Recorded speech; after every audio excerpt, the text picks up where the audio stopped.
Whatever I had become over the previous 7 months, however deep I delved into occult secrets, whoever I befriended beyond the boundaries of imagination, I was still a human being.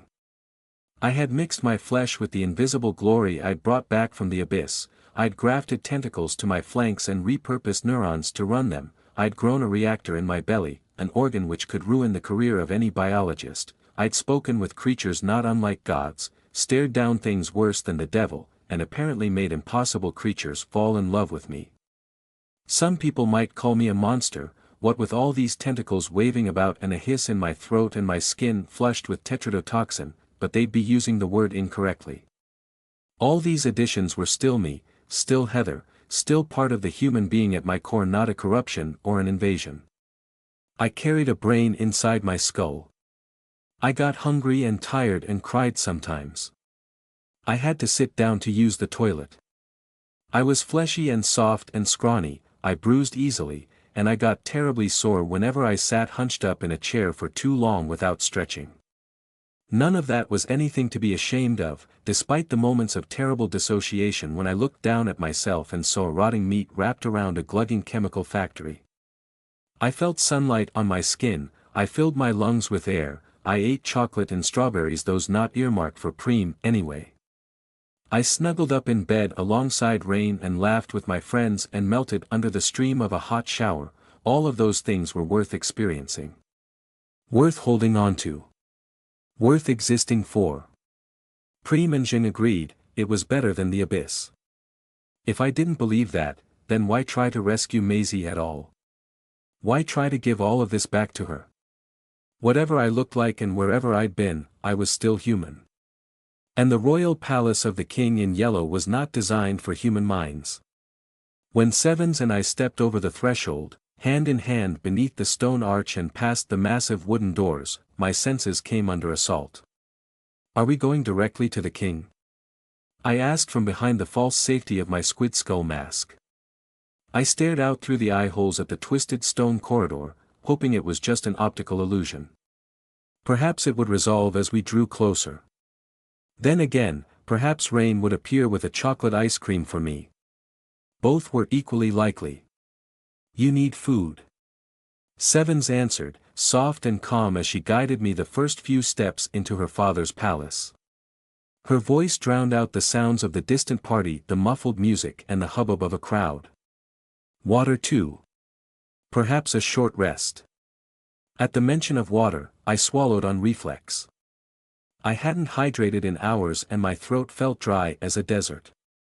We'd had a long walk and several frightening confrontations, and I hadn't stopped in all that time. Sevens was right, if it wasn't for the bioreactor pumping away in my belly, I'd have already collapsed from hunger and exhaustion. Even entertaining that thought made my eyelids droop and my feet drag like lead weights. But the king in yellow was close. Once I reached him, either he would help me or he wouldn't. And if he did, home beckoned. No, I croaked. Straight to your father. Rest when I'm home. Heather. Rest when I'm home, I repeated. If you do not schedule time for rest, your body will schedule it for you, said Sevens. I don't need rest, I lied. My free hand crept into my hoodie's front pocket, bumping the golden pendant Saldies had given to me. I pressed my fingers against my belly through my hoodie and t-shirt, against the inner warmth of the bioreactor. I concentrated on drawing out another control rod, edging toward the red zone of overload, but not quite there yet. Don't need rest. I made it 6 steps before the assault on my senses grew too heavy to ignore. The stone corridor ahead of us was all wrong, twisting and kinking like a novelty hallway in a haunted house. The floor ended up on the ceiling and the ceiling became the floor, the walls jinked one way and then the other, but somehow did not occlude the view further on, a spatial paradox. The width of the corridor shrank down to a single hand span, impossible to squeeze through, before expanding out into unclear lines, the walls themselves wavering like melting wax. For a split second I started to sigh an unimpressed laugh and shake my head. Was this really the best the king in yellow had to offer? Funhouse mirrors? But this was no comedy illusion. Trying to follow any straight line made my eyes itch, then burn, then ignited a deep ache behind my eyeballs, a throbbing pain in my optic nerve. My eyes throbbed like bruises and I started to feel sick before I realized. The issue was not with the architecture, it was with the capacity of my senses. I could not process the reality of this place. Funhouse mirrors and haunted house hallways were the best metaphors my mind could summon. And those metaphors were too fragile to protect me. "Everything is going to be all right," whispered Seven Shades of Sunlight. She must have picked up on my tension through my clammy palm, but I doubted she saw as I did. Another couple of steps and my inner ear went haywire at the twist of the corridor beneath my feet, my head span and my balance routed, tentacles whirling in panic to catch myself on empty air. Not a single angle was correct, not even those of my own body. This space was not designed for anything even remotely like me. When I gasped, the corridor captured the sound of my own voice and hurled it along the trajectory of a dozen different echoes, returning to my ears as jagged whispers reflected from surfaces complex beyond my comprehension. My head whirled with alien pressure, the unreachable canals of my ears itched like fire, and my stomach clenched up to purge the toxin of illusion. Sevens caught me, hand in mine. Her other arm looped around my waist, tight and strong. All my tentacles wrapped around her, clinging to her like driftwood in a storm. I whimpered in pain and disorientation. "I've got you, kitten," she whispered, cool and dry. But the palace architecture had infected my hearing. Seven's voice reached my ears as a jumbled mess of overlapping sound, 3 or 4 sets of the same words mangled and shredded and recombined. Even stranger was a doubling effect below the calm, collected tones of Seven Shades of Sober soothing. Other voices writhed, a twitchy, breathy rush of hyperactive nervous energy, the crack and cackle of an ancient crone mocking my discomfort, a dozen others less easily identifiable, and a noise that was not a voice at all but an abyssal howling, not real sound but something else, something other, processed through human sensory apparatus. The Heather of 7 months prior would have recoiled in screaming horror, the bee-tentacled Heather of then, wearing a helmet made from an outsider squid and seriously contemplating romance with a dangerous shade of yellow, sighed through her teeth with mounting frustration. "Dangerous architecture, really?" I said. "Take a moment, find your feet." "I am here," Seven said with that awful screech that lay behind her words. "Literally, look at your feet. I will guide you." "Don't know if that'll help," I croaked. "Also you sound awful." "Excuse me." I was already staring down at my feet, my scuffed dirty trainers next to Seven's neatly polished black shoes, but the angles on those were all wrong as well.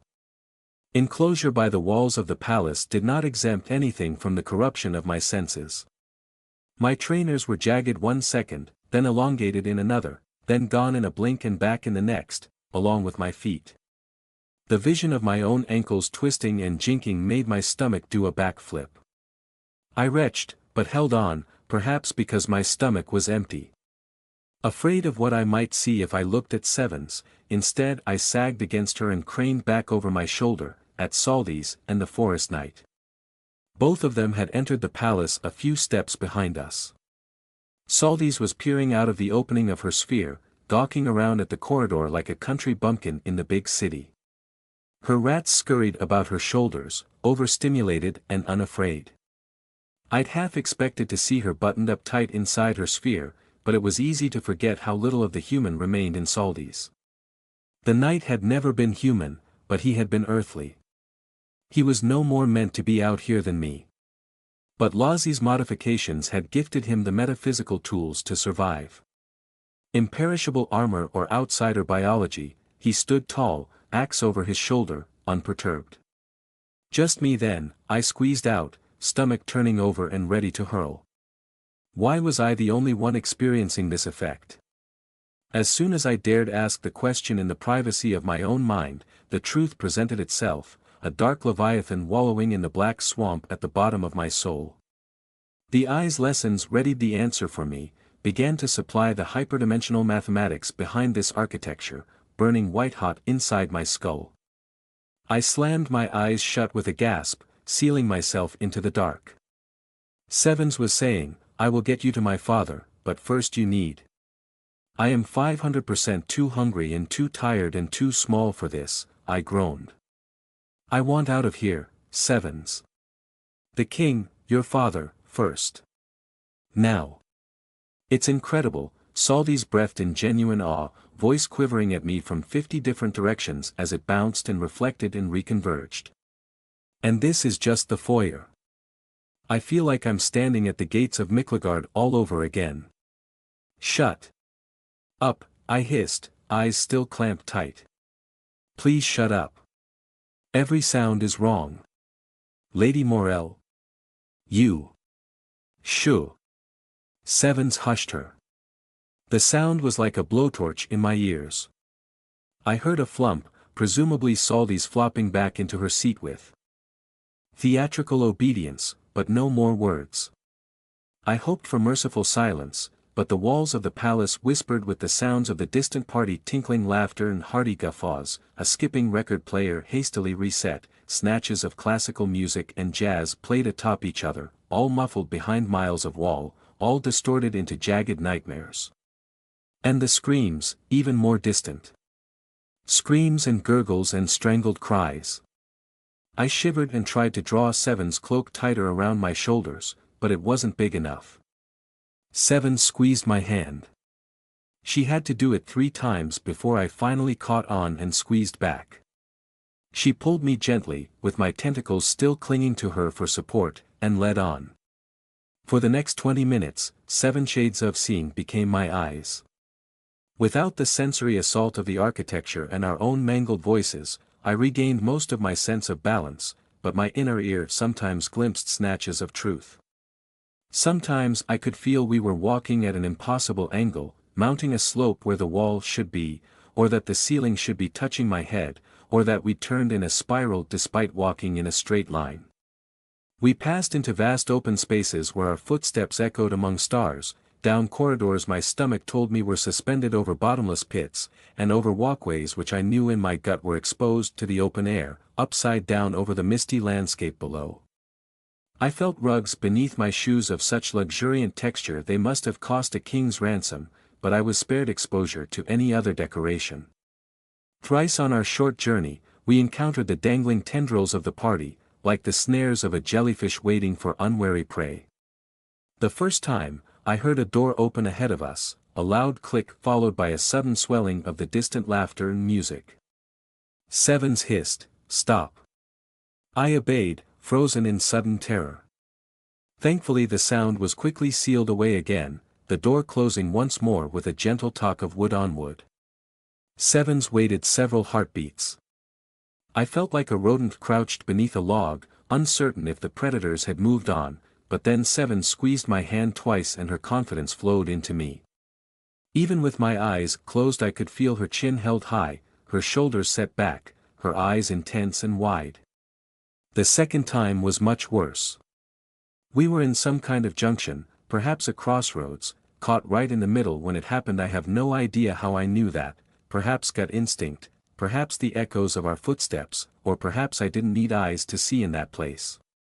From our left, far away down a corridor, a cacophony began on the edge of my hearing. Voices all a jumble like 100 people talking over each other in excitement, the slap and squeak of hurrying feet and stumbles and little hops, laughter too, high and rich and low and manic with pain. And screaming. Lots of screaming. Pain screaming and fear screaming and the screaming of lost minds. It was like an approaching wave, at first a gentle trickle on the edge of perception, easily mistaken for one's imagination, then building to an onrushing torrent in the very moment of listening, faster than one could react. I had the horrible sense of crossing a ford at the exact moment of a tidal swell. I almost opened my eyes and looked, but I am endlessly thankful that I did not. Sevens didn't bother to say stop. She grabbed me in a hug and clung on tight. "Don't move a muscle," she whispered in my ear. The tidal wave of people, and I suppose they were people, by my definition, though not human, hit us a split second later in a torrent of voices, a few perhaps speaking human languages, but none of them English and most of them painful. A mass of stampeding feet stomped and clattered and rattled past us, many of them audibly not feet at all, but hooves or suckers or other things I couldn't identify by sound. Several shadows passed over us, blocking what little light filtered through my closed eyelids. Other shapes slithered and bumped and rolled across the floor inches from my feet. The screaming came from several distinct points amid the wall of sound, held aloft or muffled behind bars or stretched out by unthinkable mechanisms. Scent got inside my squid skull helmet, cigar smoke and sickly perfume and unnameable spices, sweat and blood and excrement. A whiff of roast pork teased my nose. That was too much for my empty stomach, roiling so hard I felt sick, a trickle of drool running down my chin. But I was no idiot. I knew what that smell really was. When the crowd passed and the screaming departed and we were left alone again, I did not ask Sevens if I could have some bacon. She let go of me very slowly. I was shivering and shaking all over, feeling drained despite the power of the bioreactor still thrumming away in my belly. The sheer density of sensory processing issues as the crowd had passed by had left me exhausted on a deeper level than the mere physical. I felt like I was turning gray. I clung to Sevens with all my tentacles, desperate to curl up in a ball and go to sleep, dreading the effort of taking another step. "Can't," I croaked. She squeezed my hand. "You can," it said. "Oh goodness me," Saldies breathed in awe, her voice like a broken radio broadcast. "Now that is a party I truly wished to join in with." "Well, assuming I wouldn't end up on the menu." Sevens hissed. The third and final brush with the party was barely contact at all. A minute or two after the encounter in the crossroads, when I was walking with a dragging step, breathing too hard, and covered in a sheet of sweat beneath my squid skull mask, a fourth set of footsteps joined us. Behind mine and Sevens and the almost imperceptible scuff of the Forest Knight's march, beneath the occasional clicking of Saldi's sphere machine whenever we passed over stone or wood, footsteps, tapping. Tap tap tap. At first the footsteps followed far behind us, easily lost amid the distant sounds of the party, but they quickly caught up. Smart dress shoes rapping along wooden floors, each step precise and measured. My heart juddered in sudden fear as I realized what I was hearing. "Sevens," I hissed. "Keep walking," she whispered back. "We are safe." I winced at the mangled sound of her voice, but I did as I was told. The footsteps caught up with Sevens and me, then matched our pace and walked with us. I expected Saldi's to say some inane greeting out loud, but when she didn't speak my shoulder blades began to itch, cold sweat on my back. What exactly was walking alongside us? I felt no imposing presence, no displacement of air, no furnace-hot blast of attention, murderous intent, or predatory instinct. One of my tentacles began to inch outward, driven by the need to locate and identify a potential threat, but I reeled it back in with a force of will. I jerked awake when the owner of the footsteps increased their pace and pulled ahead of us. I almost opened my eyes on reflex, but by a miracle of luck, I kept them shut. I was about to breathe a silent sigh of relief, when a single irregular note disrupted the departing metronome of our unseen escort, a footstep out of place as they turned. A noise split the air, a sound like a rusty saw dragged back and forth through frozen meat. "Good speaking to you, sister," it said. I barely resisted screaming at the assault from that awful sound. My tentacles whipped away from Sevens to wrap around my torso in a protective ball. I felt the sudden emptiness as my body tried and failed to dump more adrenaline into my system. Like a knee collapsing under one's weight.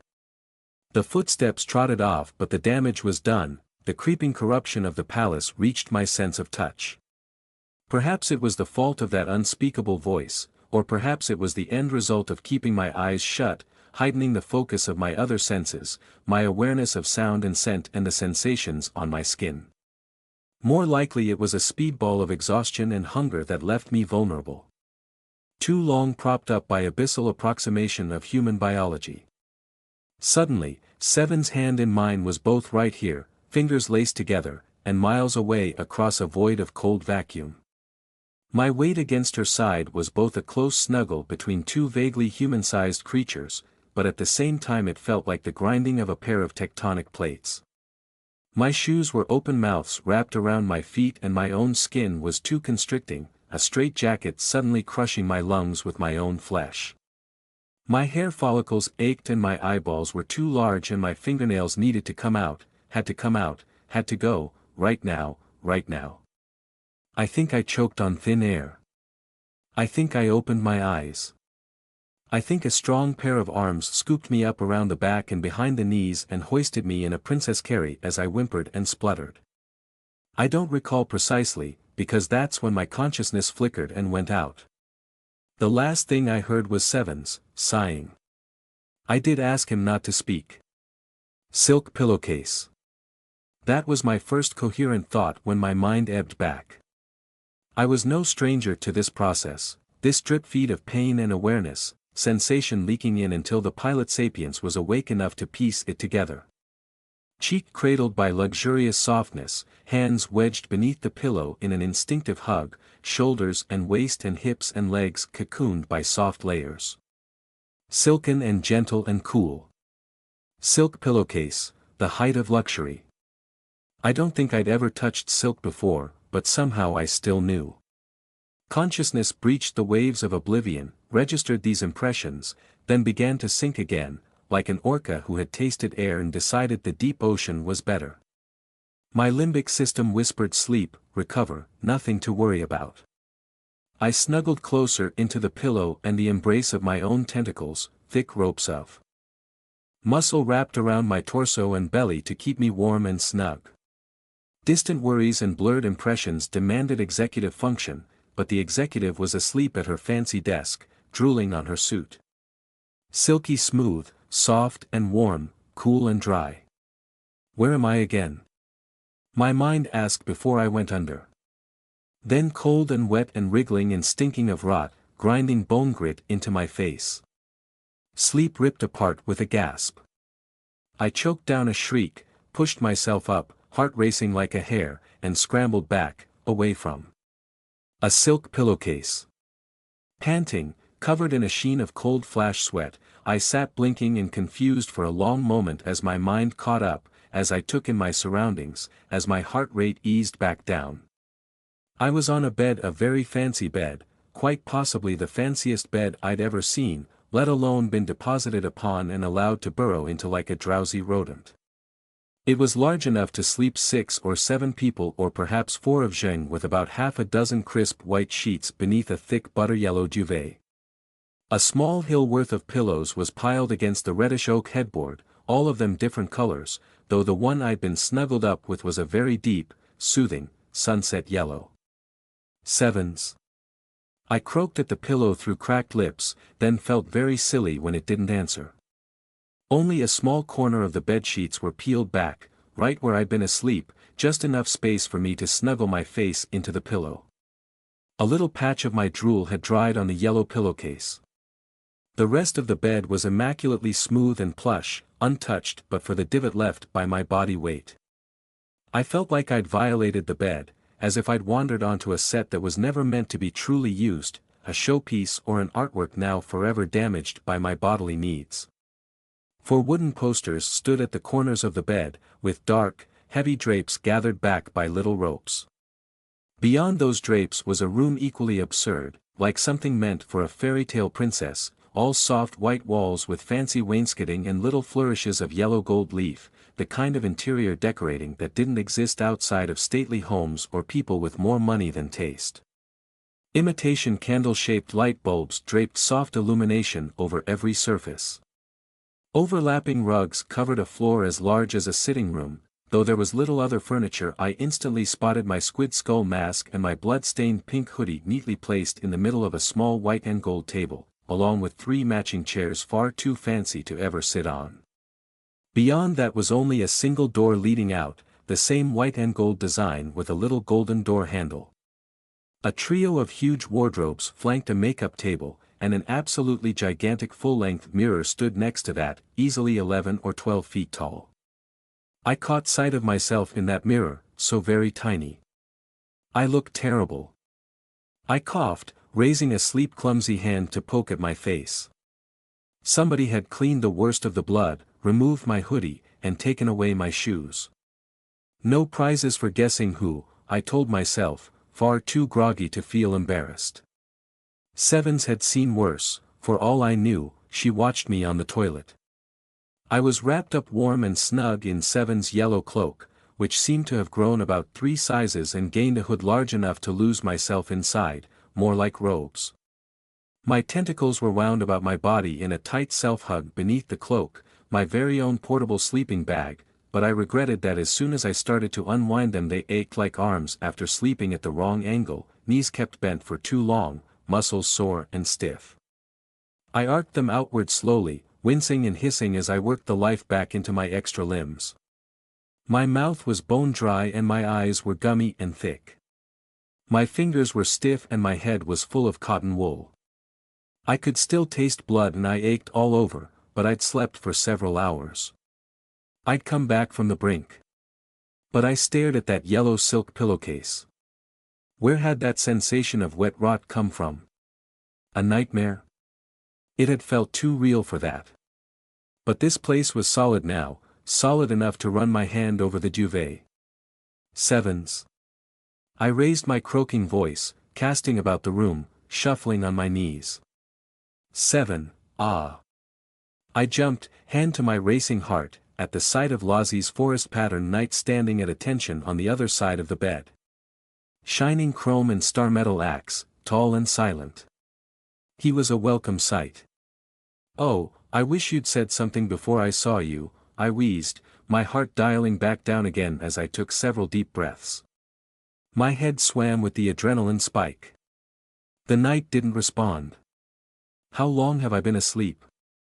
The forest knight raised his metallic gauntlet. 4 fingers. 4 hours. I gaped. Oh, blast and fiddlesticks and that is hours, yes. Not 4 days. Please not 4 days. The knight lowered his hand. Couldn't be 4 days. Well, okay, well thank you for standing guard, I managed, then coughed several times in a futile effort to clear my throat. I felt like I'd swallowed a bottle of glue. Sevens can't be here herself. I suppose that's something she has in common with Rain, at least, not being there when I wake up from a fugue state. She could at least. I trailed off as my eyes found the bedside table next to the knight's knee. An angel had left food for me. A cut crystal pitcher full of water stood next to an empty glass and a plate of sandwiches wrapped in cling film. My stomach rumbled so hard it hurt, nauseated with hunger. My hands shook as I pulled the plate onto my lap and ripped off the cling film. Outside.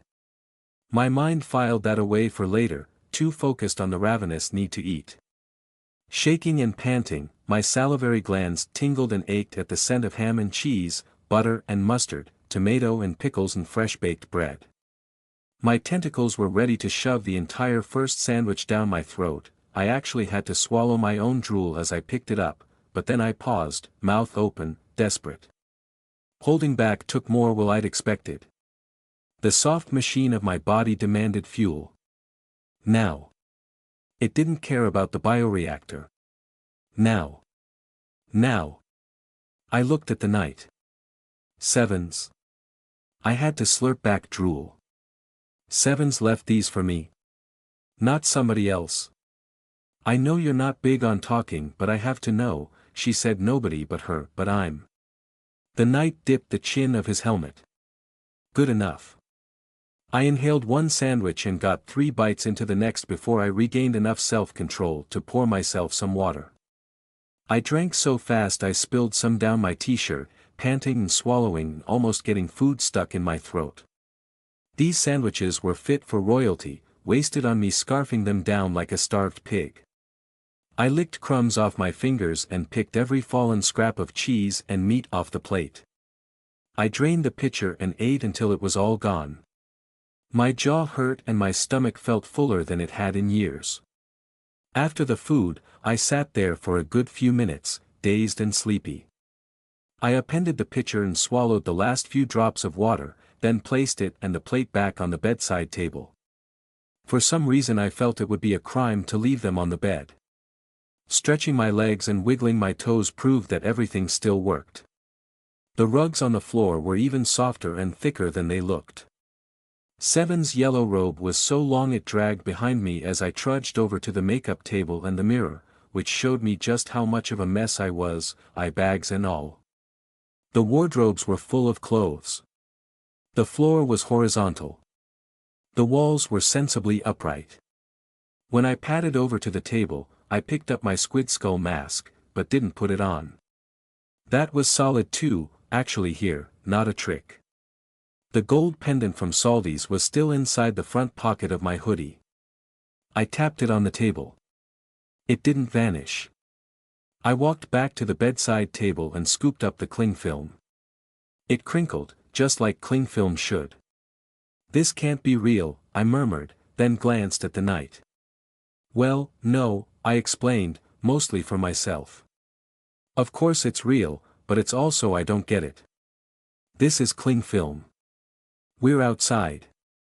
I squeezed my eyes shut and pinched the bridge of my nose. I'm too tired for this. Where is Sevens, anyway? Don't tell me I have to go find her. The knight turned his head to look toward the only door out of the bedroom. Great, I sighed.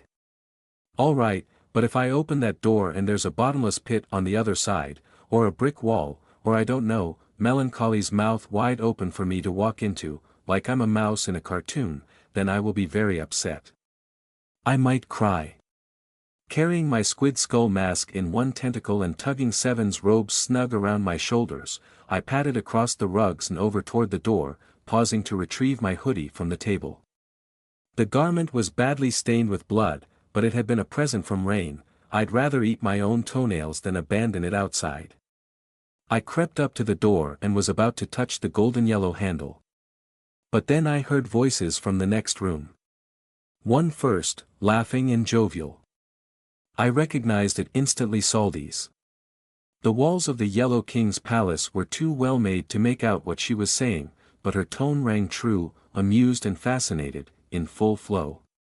The second voice took a moment to answer, but then slammed along like the chatter of a typewriter, a nervous run-on sentence that ended clipped and juddering.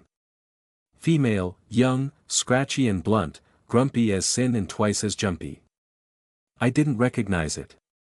Whoever it was, at least it wasn't like any of Seven's relatives from earlier. Consumed by curiosity but too groggy and full of food to realize what I was hearing, I pressed the door handle down as slowly as I could and inched the door open, peering through the widening gap. And there's only so much give, so much slack before they break, especially with a trio, with Polly. It's so much more complex to balance, so you have to give them as much slack as possible.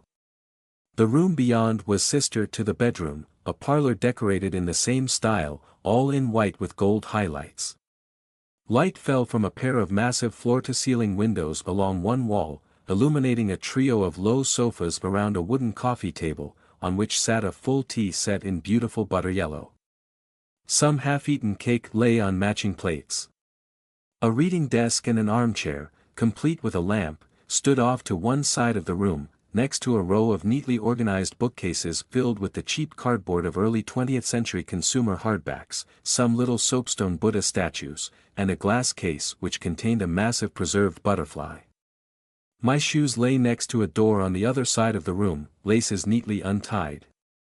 Saldi's gray sphere machine complete with Saldi's sitting comfortably in her pilot seat was next to one of the sofas, as out of place as a giant snail at a tea party. She was facing the door as I peered inside, her eyes widening, eyebrows shooting up as we looked at each other.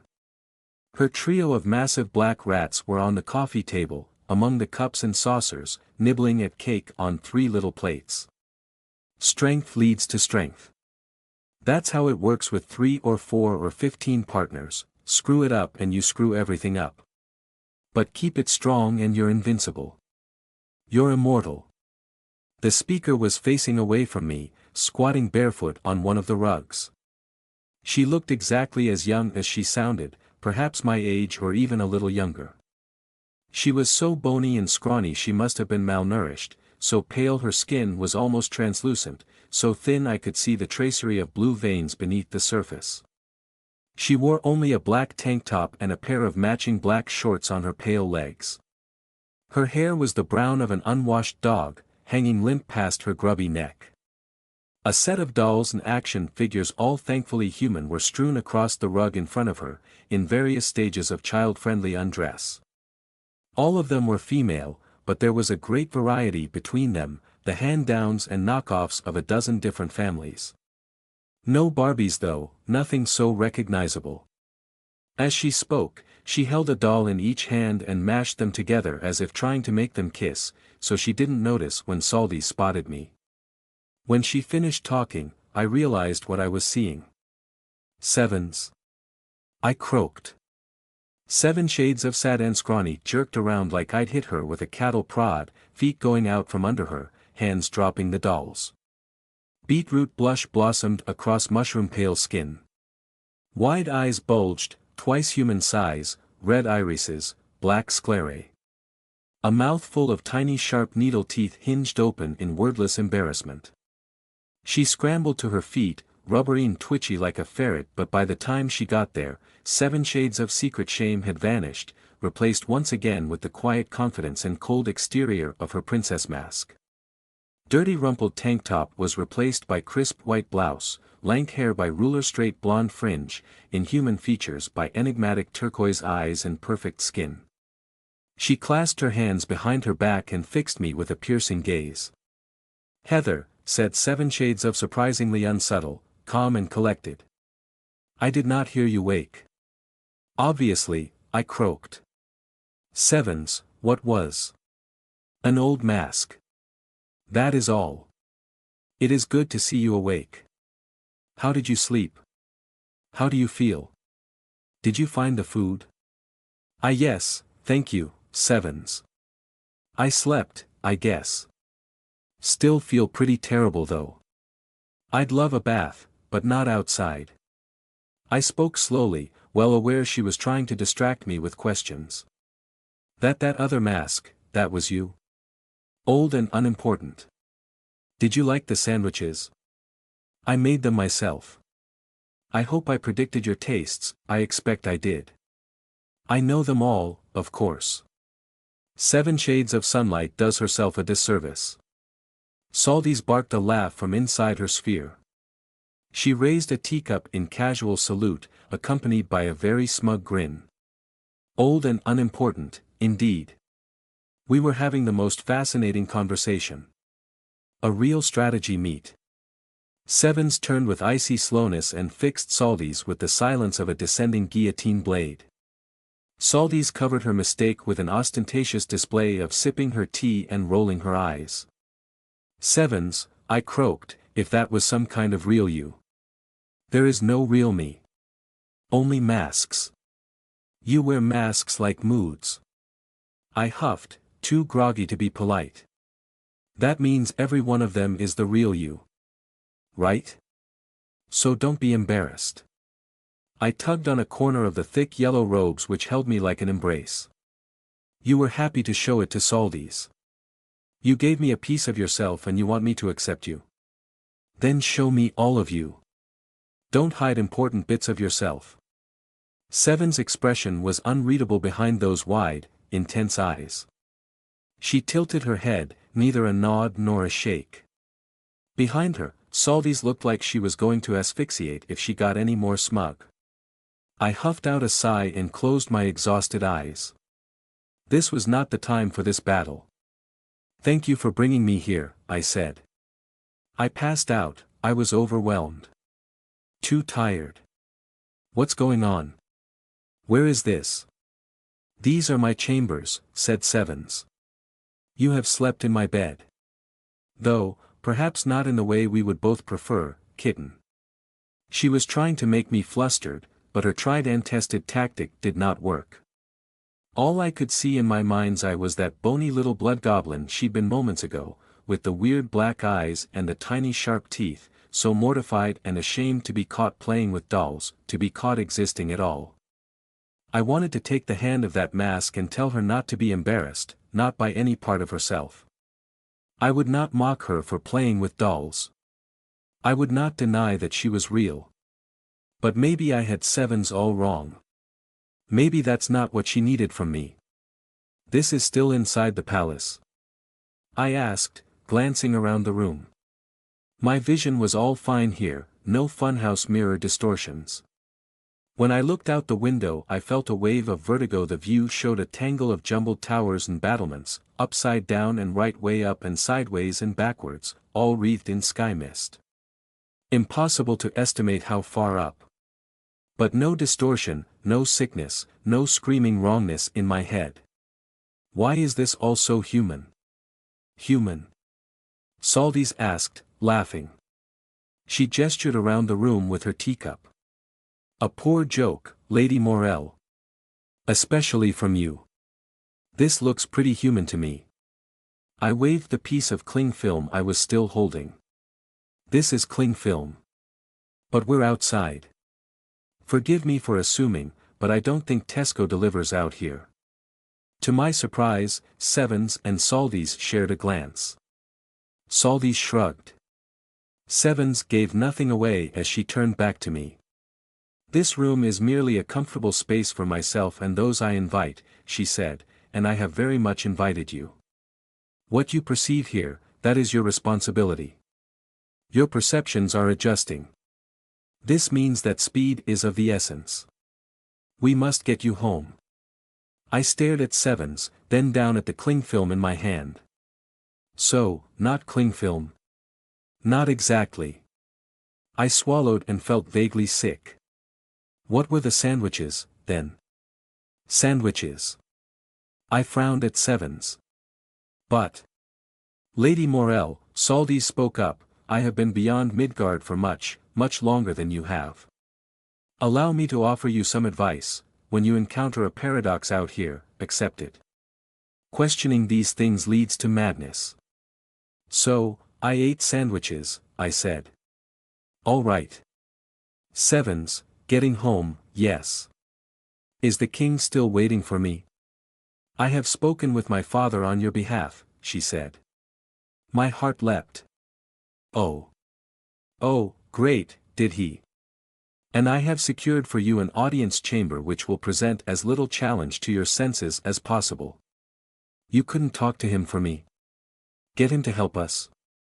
Sevens shook her head, expression gravely serious, eyes boring right through me. He wishes to meet you himself. He is in a suspiciously good mood. You don't sound very happy about that, I said. The king wanted to meet me, personally. Those sandwiches suddenly lay like lead in my belly. What did good mood mean for a being that had worn Hastur as a mask? No, Seven said. I am not happy about it. You think he's planning something? I asked. Is that what he's like? I think, Saldis announced, voice quivering with barely concealed excitement, that he's going to put on a show for us. I simply cannot wait. Chance of a lifetime. He is like everything, said Seven Shades of Sunlight. Great. Great, okay, I said, trying to remain calm. I snuggled down inside Seven's yellow robes. Well, it's too late to turn back now. I'll just have to hope he likes me, I suppose. I will protect you, Seven said. Even against my own father. Let's hope it doesn't come to that. I forced a laugh I didn't feel. I don't have a great track record meeting with important people in castles. Sevens didn't acknowledge my weak joke. She reached into the pocket of her long yellow skirt and drew out a piece of yellow fabric. For a moment I thought she'd detached a fragment of herself, similar to the cloak, but then she held it out to me and I saw it was quite mundane. A blindfold? I asked. Not for play, sadly, she said, cool and dry, and almost got me with that one. The walk to the audience chamber is not long from here, but this time I will shield you properly. I will remove the blindfold when we arrive. Are you ready? No. But the sooner we get this over with, the better. Good. Hold still. 7 shades of sunlight raised the blindfold to my face and gently wrapped the soft yellow cloth around my eyes, plunging me into darkness. Her hands moved over the back of my head to tie it in place. For a moment there was nothing. I was in a void. Then her hand found mine. She led on. The walk to the audience chamber was mercifully short, only 2 or 3 minutes from leaving Seven's parlor. Her blindfold did the job. I couldn't see anything, not even a crack of light.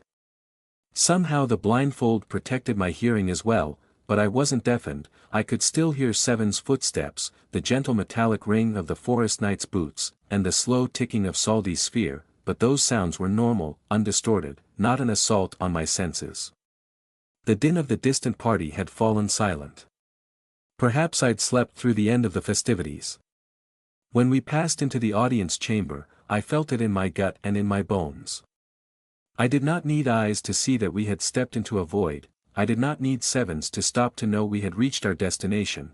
I did not need to hear the subtle click of a door behind us to know there was no going back.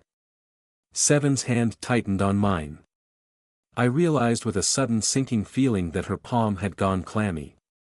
"Oh," Saldy's breathed, not even a whisper, in wonder. "Oh my. Sevens." I murmured. "Sevens, what's wrong?" A gentle hand reached up and undid the blindfold, fumbling slightly with shaking fingertips. The yellow darkness fell away as Sevens returned my sight. White flooded in, making me blink and squint. Then I saw what was wrong. The audience chamber was a large round room, merely large, not some giant outsider-scale space, perhaps big enough to count as a ballroom, all in white and completely featureless. There weren't even any lamps or light bulbs or fireplaces. The illumination seemed to come from everywhere and nowhere, leaving scant few shadows. In the center of the room was a little brown table on a single leg, with a wide base at the bottom, the sort of cheap table you might find in any coffee shop back on Earth. A steaming cup of coffee waited at one edge. 2 chairs sat either side of the table. A man was sitting in the chair opposite, facing us. At least, I assumed it was a man.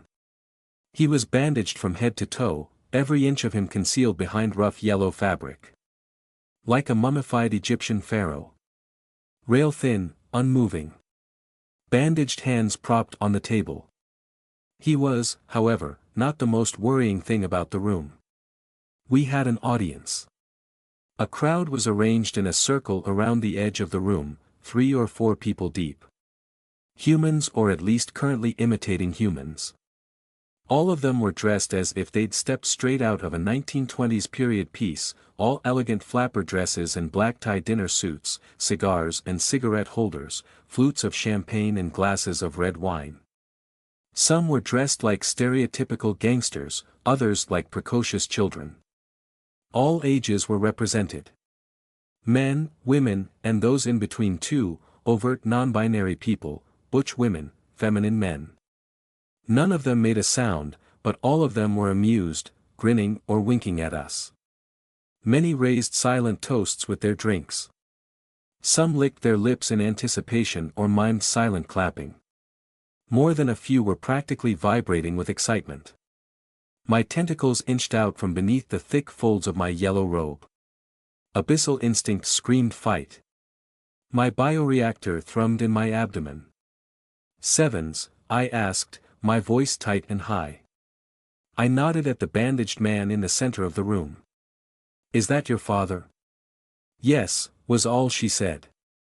She was staring at him, intense with blank fury. "Oh, oh dear, oh my poppets," Saldes was saying, panting softly.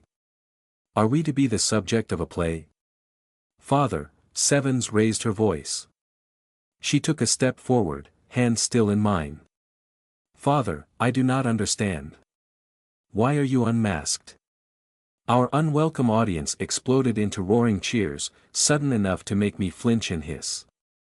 "No mask? No mask," they shouted and jeered and laughed, sharing sudden toasts and elbowing each other in the ribs, falling over themselves with glee. The words turned into a chant. "No mask. No mask. No mask. Seven stared from face to face, wide-eyed. The bandaged man at the coffee table raised the fingers of one hand. The chant died instantly. But we were not to be spared. A section of the crowd to our left surged outward from the ring of onlookers, like a piece of amoeba undergoing binary fission. They pulled forward until they were clear of the audience, then adopted different poses, expressions of rapt listening, eyes full of admiration and flattery, all turned toward Saldes. Inside her sphere, Saldes suddenly lit up with delight. Her machine moved toward the detached display and she leaned out of the front, a hand extended in greeting, her rats on her shoulders. Saldes Salvague Nyland, she introduced herself brightly. One of the little crowd, a fat older man, shook her hand with friendly glee on his ruddy red face. Delighted, yes, delighted. I see you've heard of me. Another hand was pointed at her, a young woman in a silken dress. And who is this delightful creature? And oh, I think we've met before. Here, why don't we? The crowd around Saldes all started talking at once, drowning her in a sea of chatter. She laughed along, talking utter nonsense. Her rats flowed off her shoulders and into waiting hands, to be petted and cooed over, passed from admirer to admirer. Saldes started to tell some long, winding story about a sea journey. Father. Sevens raised her voice, furious, losing control. Father, you cannot be serious. Stop this, right now. The bandaged man waved his fingers again. A second blob of people detached themselves from the crowd. I expected a slight variation on what we just witnessed, that they would adjust their roles to the needs of the moment, wear new expressions and wield new temptations. They exploded into a mass of yellow tentacles, rushing at us. I screamed and hissed. The forest knight stepped past Sevens and me, leveled his axe, and waded in. Weapon whirling and flashing against the walls of the white chamber, moving with grace despite the incredible weight of the armor and the unwieldy way he held it together inside, the forest knight chopped and sliced through yellow tentacles. They bounced off his armor and fainted through his guard, but never did any real damage, never hit hard enough to leave a dent. But no matter how many he cut down, more always rose in their place. The still human crowd craned to watch, grinning and shaking their fists with silent pugilistic suggestions, making wagers between themselves. Sevens, I said, voice quivering. What is going on? Enough, father, she called out. You have made your point. Heather and I shall speak with you alone, but not until you dismiss. A third group of 1920s imitations stepped forward from the ring of the crowd. Targeting me, I assumed. I was the outsider here, I was the human interloper, I was the problem. But then I realized the third and final group were all women. They all suddenly froze in place, in various overdramatic poses, some glaring at each other, some gazing upon another with unrequited desire, others turned away in the act of crying. One had a knife ready to plunge into another woman's back. Yet another still was pushing down a smaller woman with an expression of glee on both their faces, but watched by a third who looked aghast. Seven's hand slipped out of mine. Before I could grab for her or say her name, she was no longer the princess in yellow, 7 shades of supreme confidence, elegant and cold. In one step toward the group of frozen dolls, she transformed into the unwashed, jittery, black-eyed girl I'd glimpsed in her chambers. She skittered over toward the group of women and began to chatter to herself, pointing at them and adjusting their poses, swapping them from partner to partner, recombining and reordering, rewriting the playtime romances. The women her siblings. Her family. Obeyed like living dolls, moving at her orders. Sevens. I said. Sevens. She didn't even glance back at me. The crowd of imitation humans was completely absorbed in the 3 separate shows. None of them had attention left for me, or for the bandaged man in the middle of the room. He raised his head and looked at me from behind his yellow bandages. Just me then, I whispered to myself. My heart was racing and my mouth was dry, my body was ready for fight or flight, my tentacles kept trying to drift wide. I itched to jam the squid skull mask over my head, or turn and run, or hiss at the top of my lungs. But this audience was for me. All others had been given amusing distractions. I steeled myself, and approached the king in yellow. He didn't acknowledge me when I stopped a few paces away from the battered old coffee table, just staring from behind his yellow bandages. I couldn't make out anything beneath the fabric, no scrap of skin or glow of strange light, just the contours of a vaguely male face, deep in medical dressing. "Your Majesty," I said. My eyes lingered on the steaming cup of coffee and the empty chair. Déjà vu crept over me. I knew these objects, I knew this place. But I never went to coffee shops. Rain took me to pubs or cafes, greasy spoon places, and the occasional curry house, but I always drank coffee at home. Where did I know this from? I risked raising my head and looked at the king again. He said nothing, so I forced words past my dry lips. "Your Majesty, thank you for this audience. I believe you already know why I'm here and what I have come to request, but I will gladly do you the respect of repeating myself if you so wish." The king in yellow said nothing. "I have been stranded outside," I went on, by a force I don't fully understand. "Your daughter, 7. The king in yellow reached up behind his own head with his bandaged hands and began to unveil his face. My breath stuck in my throat, my body tried to prepare for anything, but how does one prepare to be face to face with something not unlike the eye? Inch by inch, strip by strip of yellow fabric, the king in yellow showed me something far worse. The king in yellow finished revealing his mask. Strips of yellow bandage hung loose. He leaned back in his chair and smiled at me, enjoying the moment. "You're not him," I managed, shaking with something akin to rage. The yellow king tooted and laughed, a single puff of unimpressed air. "Oh, Lavinia. Don't call me that," I snapped. He raised both bandaged hands in a mock placating gesture. "You would do well to learn a lesson which most of my children never seem to understand." He gestured out at the audience, his yellow children. Then he waited, watching me with a smug, oily smile that made me sick. "You're even doing his irritating pauses," I hissed, swallowing disgust. "What lesson?" "We are what we pretend to be," said the king in yellow. He smiled wider, showing perfect pearly white teeth. "Right now, in a very real way, I am Alexander Lilburn." "No, you're not really him." I couldn't keep the shiver out of my voice. "Not really." The king in yellow sighed through a dead man's lips. He tilted his chin down, as if to look at me over the rim of an imaginary pair of glasses. Alexander Lilburn's visage wore a note of ostentatious boredom. "Well, no," he drawled. "Not literally. Not by your categorically inadequate definition of the real. But the events which happen on stage, when in role, really do happen. The motions of muscle and sinew are not fake, the sound of spoken words are not hallucination, the dagger in the night may indeed be made of rubber, but the fist which grips it is real flesh. But that's not the branch of philosophy we're here to discuss, is it?" He gestured at the empty chair with one yellow bandaged hand. "You have had an exceptionally long journey to reach this point. No need to tire your feet further. Please, Lavinia, do sit down." "I told you not to call me that," I hissed through clenched teeth. I matched his stare. My tentacles itched to reach across the coffee table, yank him out of his chair, and throttle the life from him, or pluck his limbs off, or punch through the thin bone of his skull to scramble his brains with hook and claw. Abyssal instinct screamed incoherent urges to sink my teeth into his throat or jam my thumbs into his eyes. My bioreactor quivered, trying to shed control rods in preparation for a fight.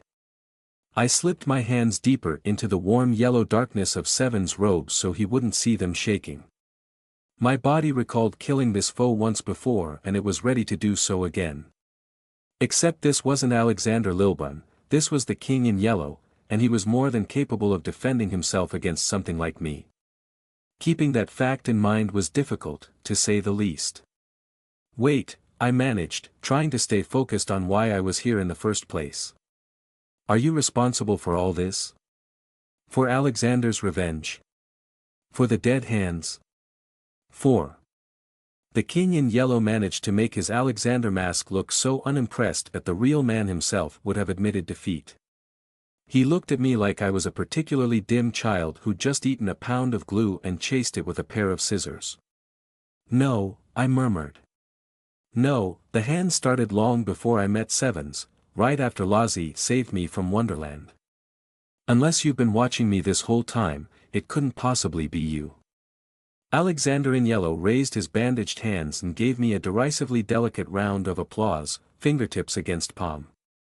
His smug smile made me want to spit at him, but the clapping itself was stiff and artificial, as if the bandaged body had not quite caught up with the transformation of the face. Was he like Sevens when I'd first met her? An imitation head on an outsider body? Well done, Lavinia, he said. You see. You can get there when you try. The phenomenon which interrupts your clever trick of stepping between worlds has nothing to do with me. I am merely wearing the visage of the cause. And such a visage it is, too. Why, just look at him. The king spread both hands either side of Alexander's face, striking a self-consciously noble, upward-angled pose, like a bust of a Roman senator. He ran a hand through his thick blonde hair. This chin, this nose, these lips. This man should have been a real leader, not a con artist and a cannibal, feeding on his fellows. If I'd had my hands on him, I would have molded him into a man worth the tyrant's death you gave him. Why wear his face? I asked. In the secret back rooms of my mind, I already knew. The king tooted. Lavinia, come now. That question is beneath your intelligence. Playing dumb will not get you far with me. I shook my head, so disgusted I could feel acid reflux at the base of my throat. This is too accurate, this method acting, is that what it is? It's vile. It's obscene. I killed this man, your majesty. I couldn't keep the sarcasm out of my voice. And you're making me talk to him again? I mean, yes, I can guess why, I'm not completely stupid, but Saldy's words rang in my mind, her explanation of what the dead hands really were. I can't forgive him. I can't do that.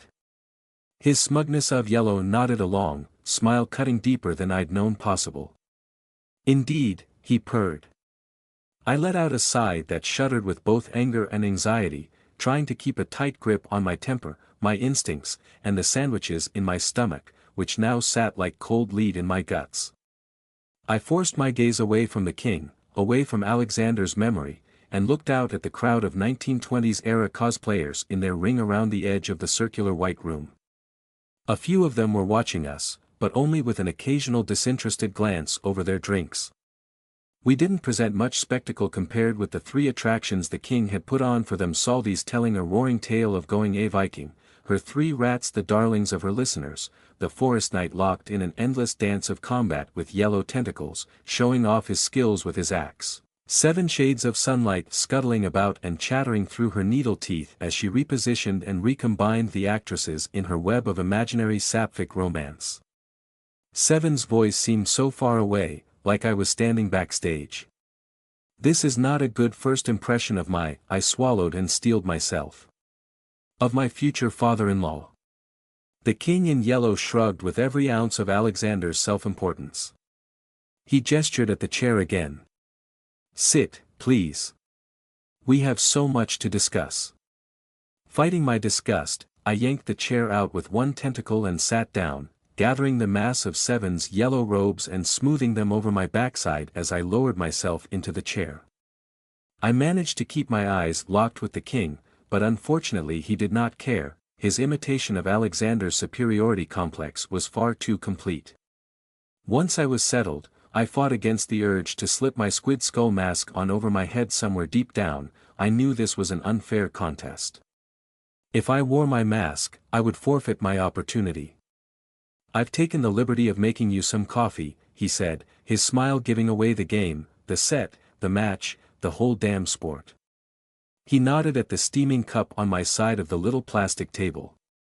I didn't know if you prefer it black, or heavily sugared, or with milk, so I went with the safe option. Mediocre. He rolled his eyes. Boring, but safe. I thought you knew everything about me, I said, trying to sneer. Alexander's eyebrows shot up in carefully controlled surprise. Why, no. That's my daughter's prerogative. I have no interest in stories such as yours, not beyond the proficiency of their technical execution. You and I do not know each other yet, that is the point of this friendly chat. However, I do know that you were bold enough to stand up to me when I wore my armor and carried a sword. Which is why I've done my homework, and voila. He gestured at his face again. Hope fluttered behind my ribs. He said it with Alexander's cloying, oily tones, which invited suspicion and derision, but that was actual praise. How much could I trust? You mean Hast? I cut myself off, biting my lips before I could say the full name. Alexander laughed at my expense, a stomach-churning sound. He tapped the coffee table with his fingertips. Haster, yes. I was impressed, oh, quite, very impressed. Very few beings attempt to defy that. Humans, lesser still. Most would run, screaming, fouling themselves, mere bit parts to be quickly discarded or used to illustrate some point. A few might get down on their hands and knees and profess their allegiance. But you? You threaten to give me indigestion. That's front-of-stage material. I've been swallowed by worse. He smiled and it was all Alexander.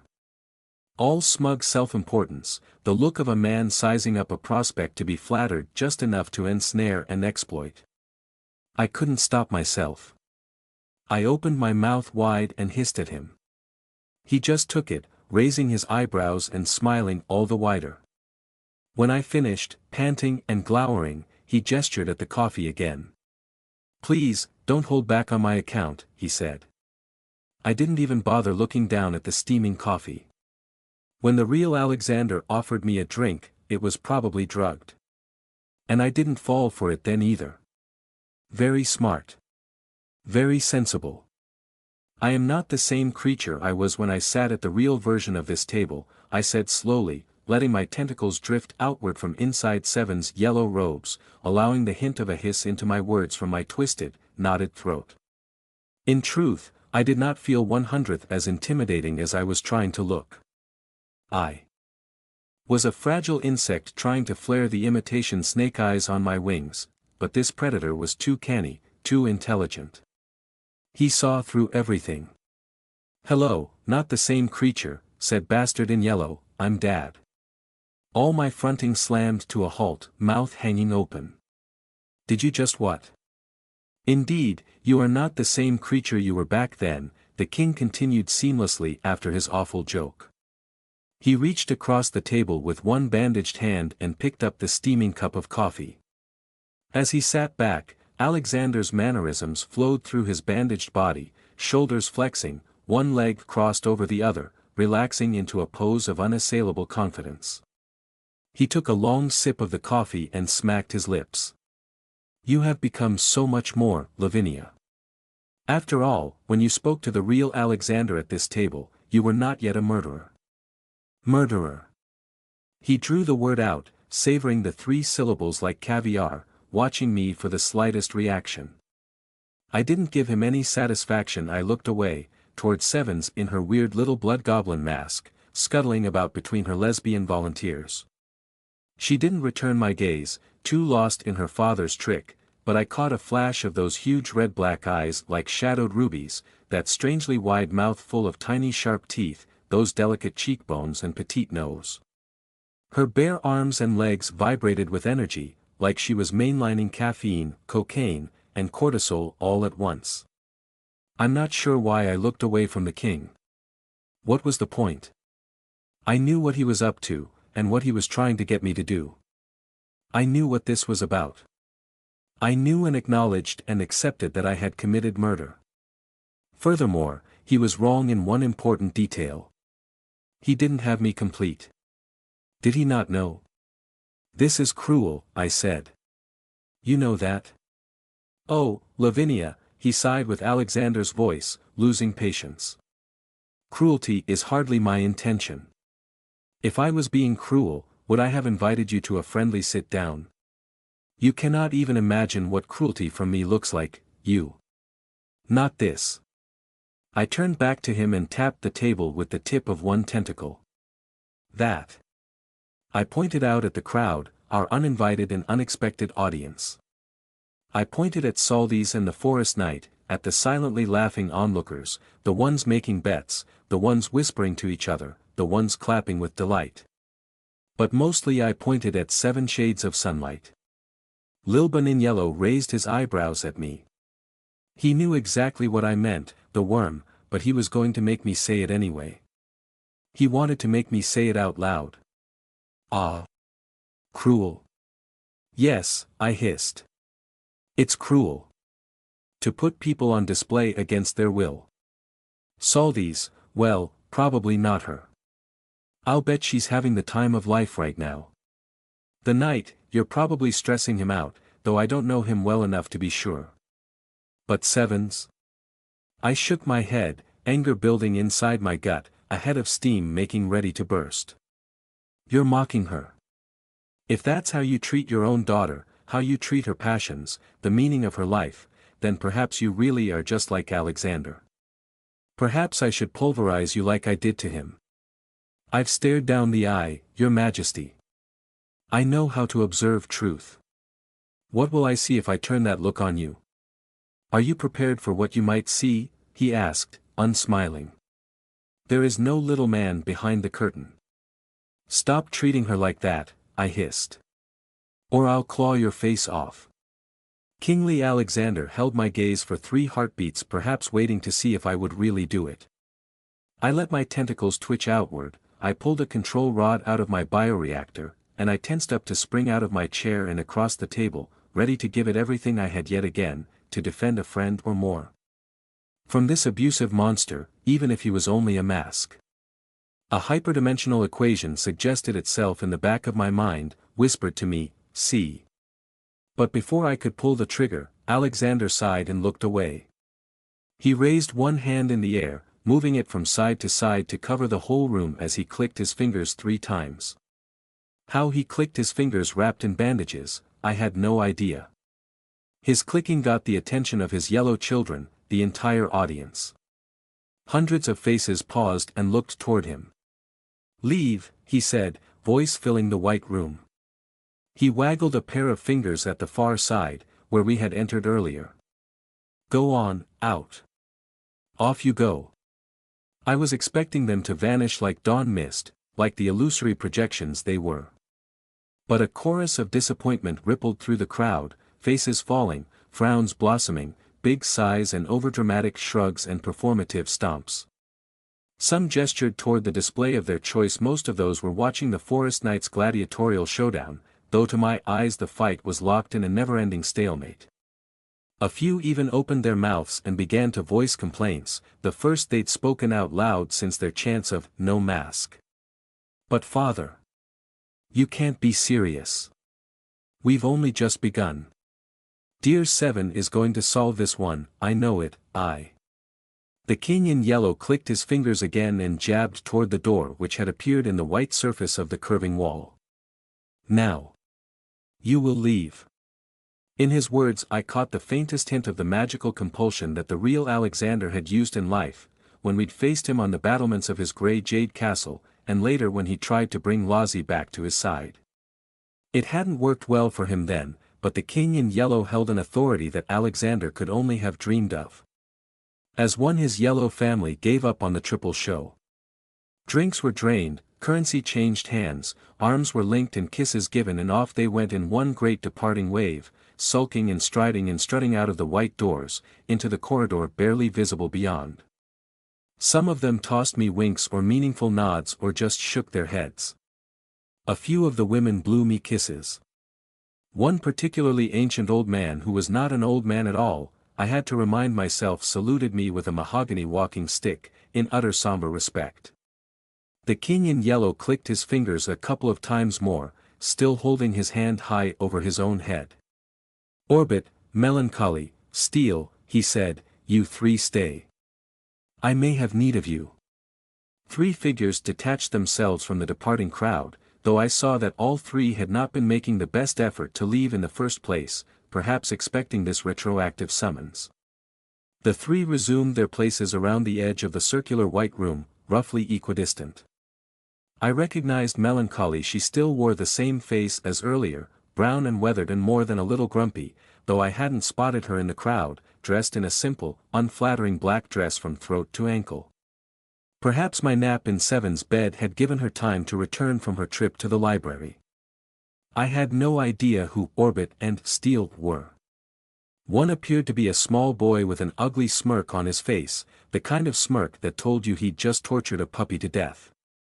He was dressed in a tiny dinner suit, blonde hair slicked back, slightly overweight.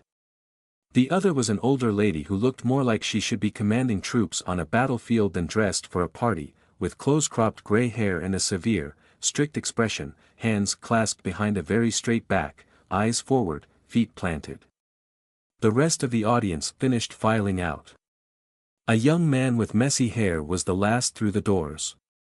He turned on his heel and pulled them shut behind him with a wistful sigh. The doors vanished, sealing us inside the white ballroom. Then Melancholy, Orbit, and Steel all changed. Melancholy didn't surprise me.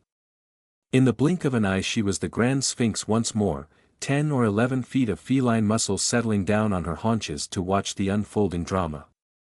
She caught my eye with her electric yellow gaze, rumbling a deep purr and blinking once in recognition, but offering no encouragement. The horrible little boy was replaced by a creature which I swear was just a 5-foot rectangle of yellow sponge, but then he seemed to change his mind, becoming something not unlike a centaur if a centaur was 1/3 praying mantis, 1/3 slug, and 1/3 chimpanzee. Slime-coated yellow muscle flowed into bristly arms and green plates, topped by a head with twitching antennae and massive compound eyes. Whatever it was barely outsider, could have easily been a spirit back on Earth. The severe older woman, however, donned a true nightmare. Humanoid, wrapped in a black carapace, shiny like a beetle, tall as Zheng, but all angular and sharp, as if skin was pulled taut around ribcage and hips and every bone of the limbs. All tooth and claw, a living bundle of black razor blades. Elongated head, smooth and black, no eyes. Strangler's hands. Tail like an anchor chain tipped with a blade as big as a spade. It curled up on its haunches, squatting like an ape, but moving with the grace and fluidity of a serpent. As pure visual data it was no more disturbing than half the pneumosomatic life I saw on a regular basis, but something about this creature was different. The hairs stood up on the back of my neck, my bowels clenched in terror, and my tentacles drew into a protective ball around my core. The thing clearly showed it was relaxed, squatting and watching, but a hiss rose in my throat all the same, prompted by a desperate need to signal that I was not prey and I would fight back. But it was right next to Seven's. She was still chattering on to herself, adjusting her actresses, currently deciding the exact angle at which 2 of them would kiss. She didn't even notice the Grim Reaper crouched next to her. Abyssal instinct started to scream, that thing had to die, right now, as quickly as possible. I couldn't even take my eyes off it, because it might move, and somehow I knew that when it did, it would move so very fast. I would lose track of it and it might scoop up Sevens, and Sevens was so very small, smaller than me, and could not defend herself. That thing was an infection, a plague, it had to die. I started to jerk forward out of my chair, skin blossoming with toxins, tentacles plating themselves with molecule-thick iridium and silicon. "No," drawled the king in yellow, most unimpressed. I flinched round to hiss at him, but discovered he was not talking to me. "Steel, no," he repeated.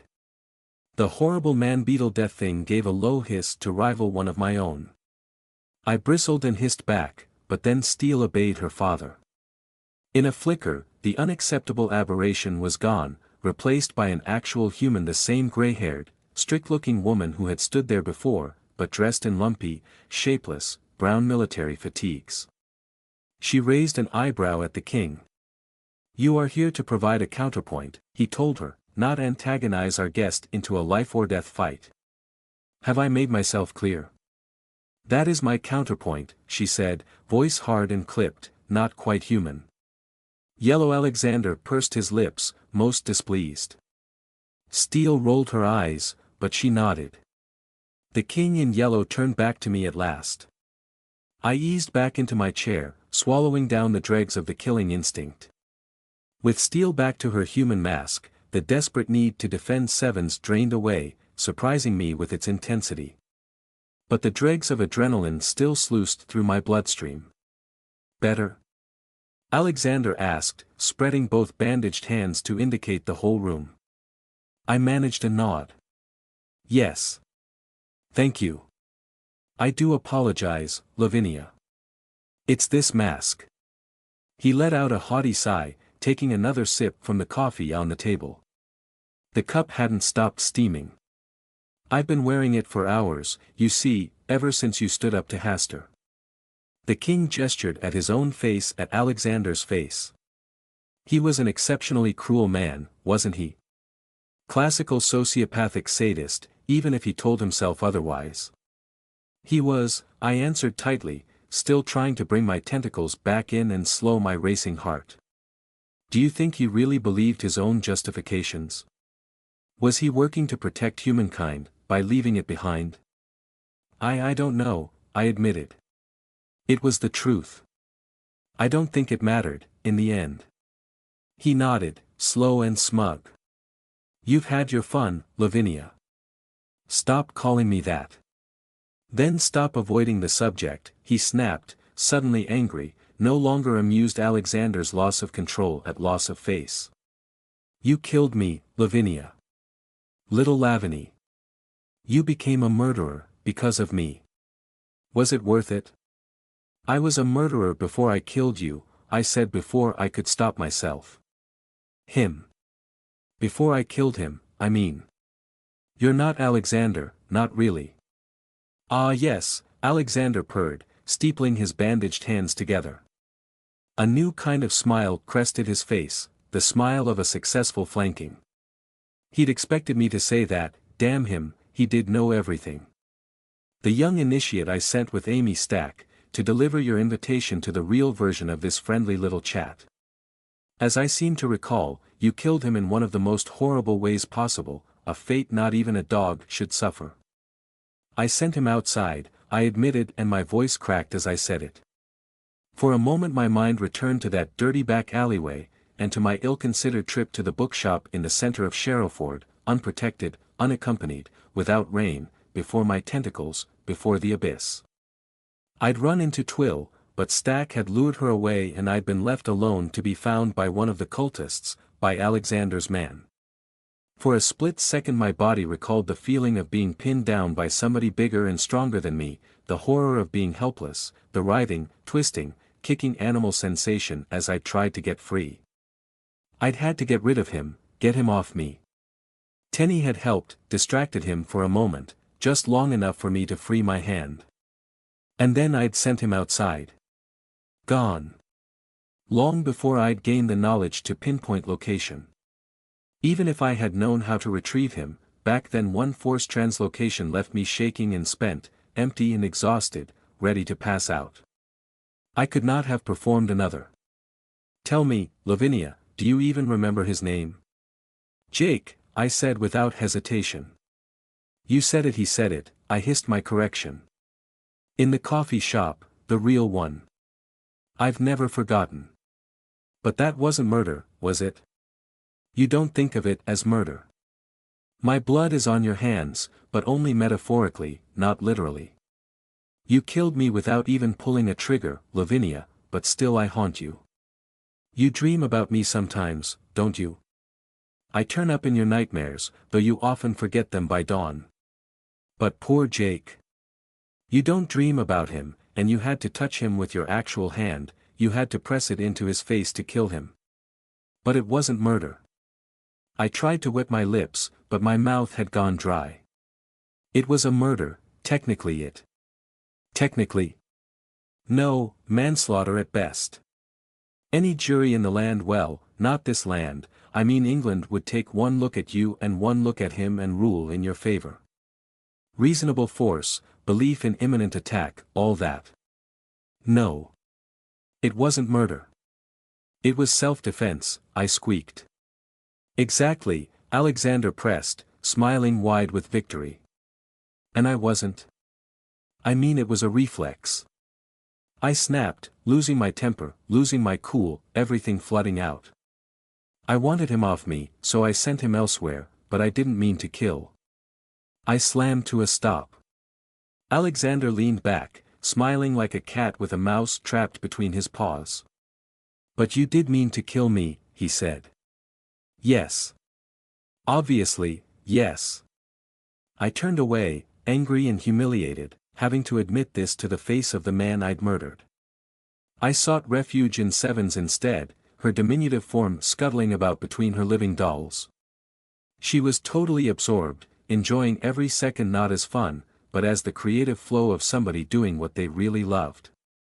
That grounded me for a second, brought me back, gave me something to hold on to. I huddled down inside her yellow robes, warm as sunlight on my shoulders. I was shivering. Do you regret it? Alexander asked. I opened my mouth to answer, then closed it again. I focused on Sevens as hard as I could. Would you kill again, to protect your friends? He went on. Your family. Your lovers. Your sister. Of course I would, I said, still staring at Sevens to keep my head clear. I had to. You were a monster, Alexander. If there had been another way, if I could have put you in prison for life, have you make some kind of restitution, then maybe I would have done that instead. But I'll never know. Because you didn't give me a chance. Oh? He asked, his mocking tone a twisted knife in my gut. So I am responsible for my own murder. I am both victim and perpetrator. You said it yourself, Lavinia, there were other ways.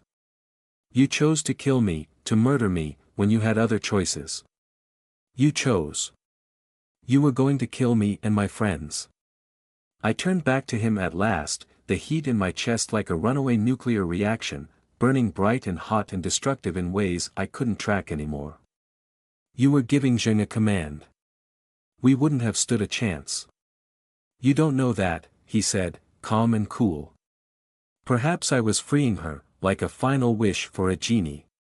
He laughed, well aware of the absurdity of his own words. I swallowed hard, surprised to find a lump in my throat. My hands were shaking and my head was throbbing. Was this what it felt like to confront a person you'd murdered? Even a monster like Alexander Lilburn? There were no psychological guidelines for this, no tried and tested coping mechanisms. No coping mechanisms at all. Nobody in all history had done this before, not outside of dreams and nightmares and waking hallucinations. This isn't really him, I told myself. Is this, I croaked, had to clear my throat. Is this all to get me to forgive him, so I can overcome the dead hands? Because I can't forgive him. I can't. I blinked at him. What? But we can conclude this right here. End this whole charade, this farce, this poorly written slapstick comedy. The nature of your tale does not interest me, Lavinia. My personal expertise, my art, my brilliance is all in tragedies. He allowed a thin smile to creep back onto his face. And a particular kind of tragedy too, not the futile grubbing of worms in the poisonous dirt, but the tragedy of greatness brought low by its own flaws, blinded by lust for power, by ambition. I deal in great men devouring their own intestines, not whatever you are. I puffed out a humorless laugh. So what, you prefer King Lear? Would you be more interested if I gouged out my own eyeballs? A note of interest sparked in Alexander's eyes, quiet and sudden and very still. Will you? No. He laughed too, a derisive snort. I thought not. Well then, Lavinia. I have a deal to offer you. A deal? A deal, a contract, a royal writ. I can solve your problem, these so-called dead hands which grasp at your ankles and block your path. As he spoke, the king in yellow began to unwrap the bandages from his right hand, starting with his index finger. I expected to see the soft palm and manicured fingernails of Alexander Lilburn, but the yellow bandages fell away to reveal flesh the color of dying sunlight. No wrinkles, no fingernails, no little hairs on the knuckles, just smooth gold, glowing softly from within like the banked heart of a star. And I do not merely mean to brush them aside, he continued as he revealed the hand. I will brush them aside for all time, for you and Lauren Lilburn alike, and any other miscreants you care to pick up. I will remove the issue. You need not raise a finger but to shake my hand. He finished the unwrapping process and held out the hand of the king, halfway across the coffee table. My breath stopped in my throat. One of my tentacles twitched, but I controlled the impulse. Alexander tried to make a deal with me too. The king in yellow split Alexander's face in a grin so smug it made me nauseated. That he did, didn't he? Then he waited. I rolled my eyes. What's the catch? Shake my hand, take my deal, and 7 shades of sunlight cannot go with you. A sheet of ice settled in my stomach. Ah! At the edge of the white room, Melancholy tossed her great sphinx's head, mane ruffling in the air, and snorted through her nose. Steele, still closest to Sevens, sighed with a long-suffering exasperation. Orbit, the boy who had turned into the slug centaur, made a sound like wet gravel poured into sewage, a laugh. You will remove that cloak. The king nodded at my warm yellow robes, Seven's portable embrace, her symbol of affection. And hand it over to me.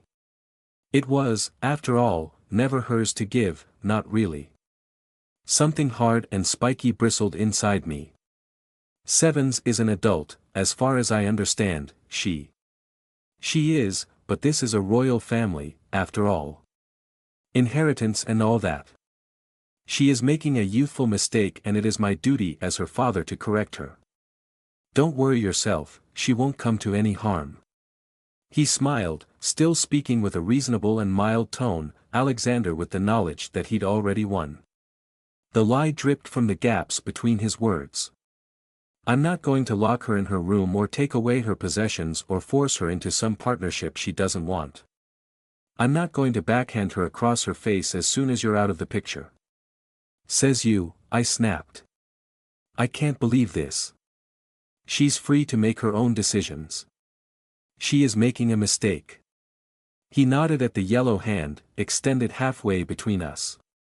All this deal will do is ensure the pain is minimal. That it happens at home, where she is surrounded by her family. That it is early on in the process, not late, not deep, not scarring. After all, you've already done enough damage, haven't you? Excuse me. You have forced her against her own nature. Twice now. I stared for a moment, with nothing to say to that. I was caked in cold sweat, shivering despite the comfort of the yellow robes. I glanced down at the golden hand waiting for my assent.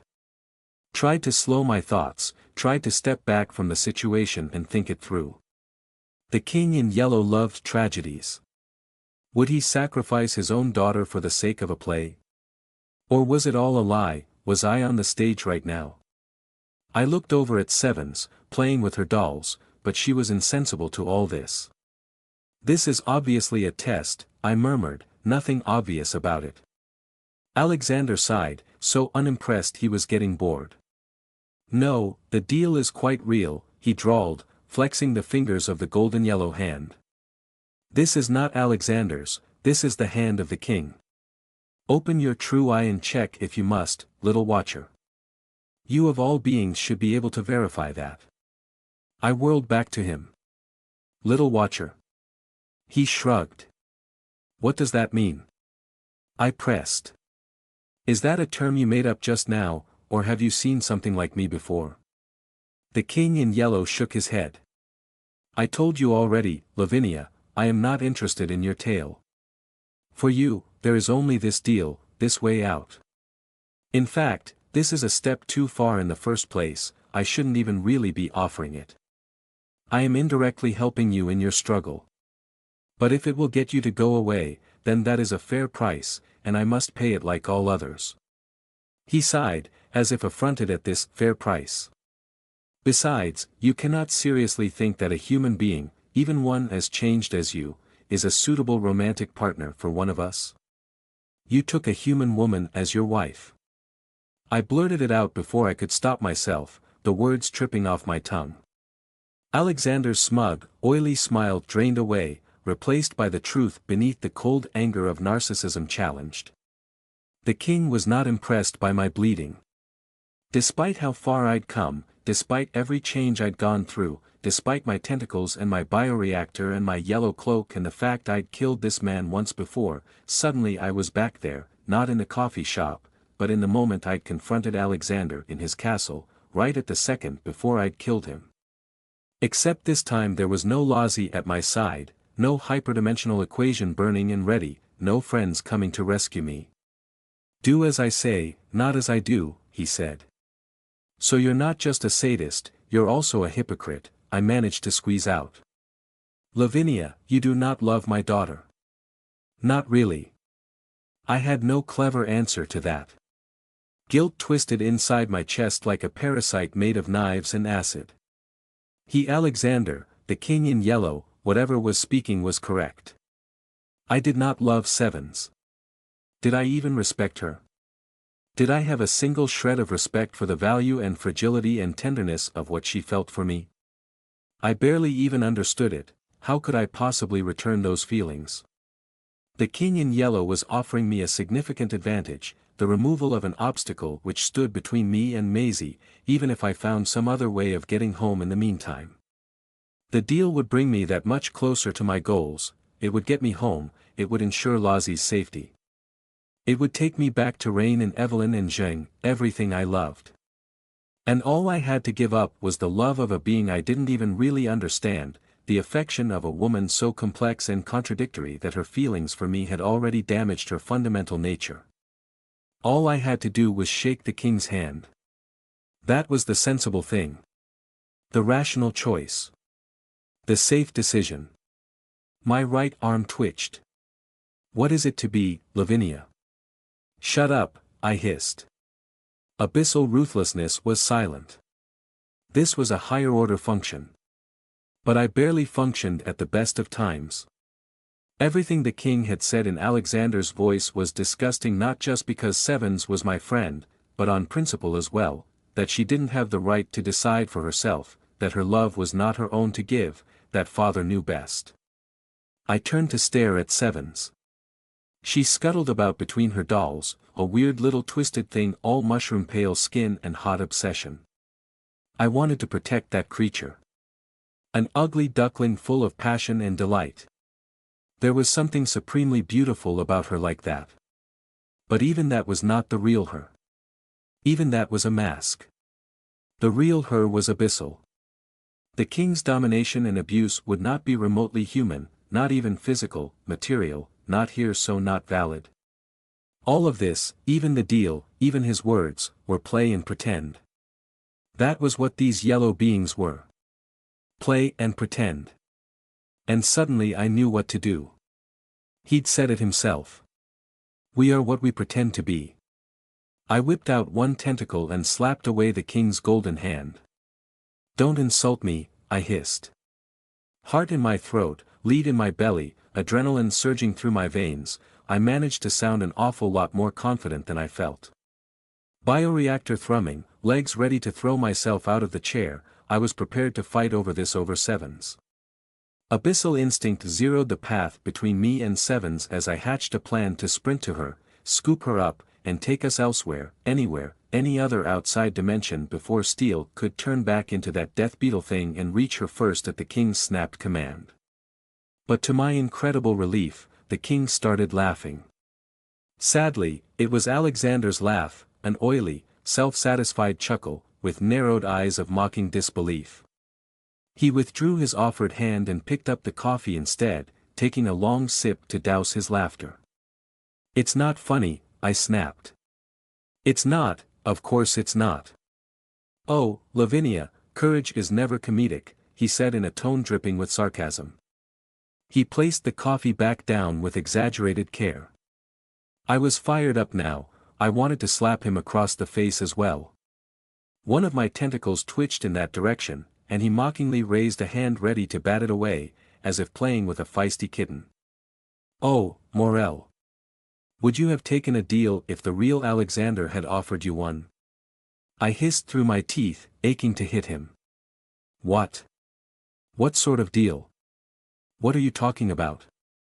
"Oh, I don't know." He gestured airily with his unwrapped golden hand. "Say, free passage home for you and your friends.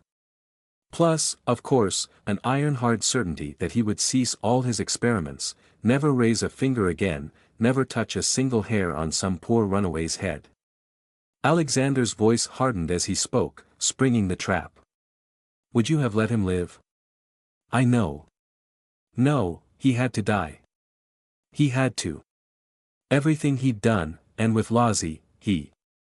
So it was revenge."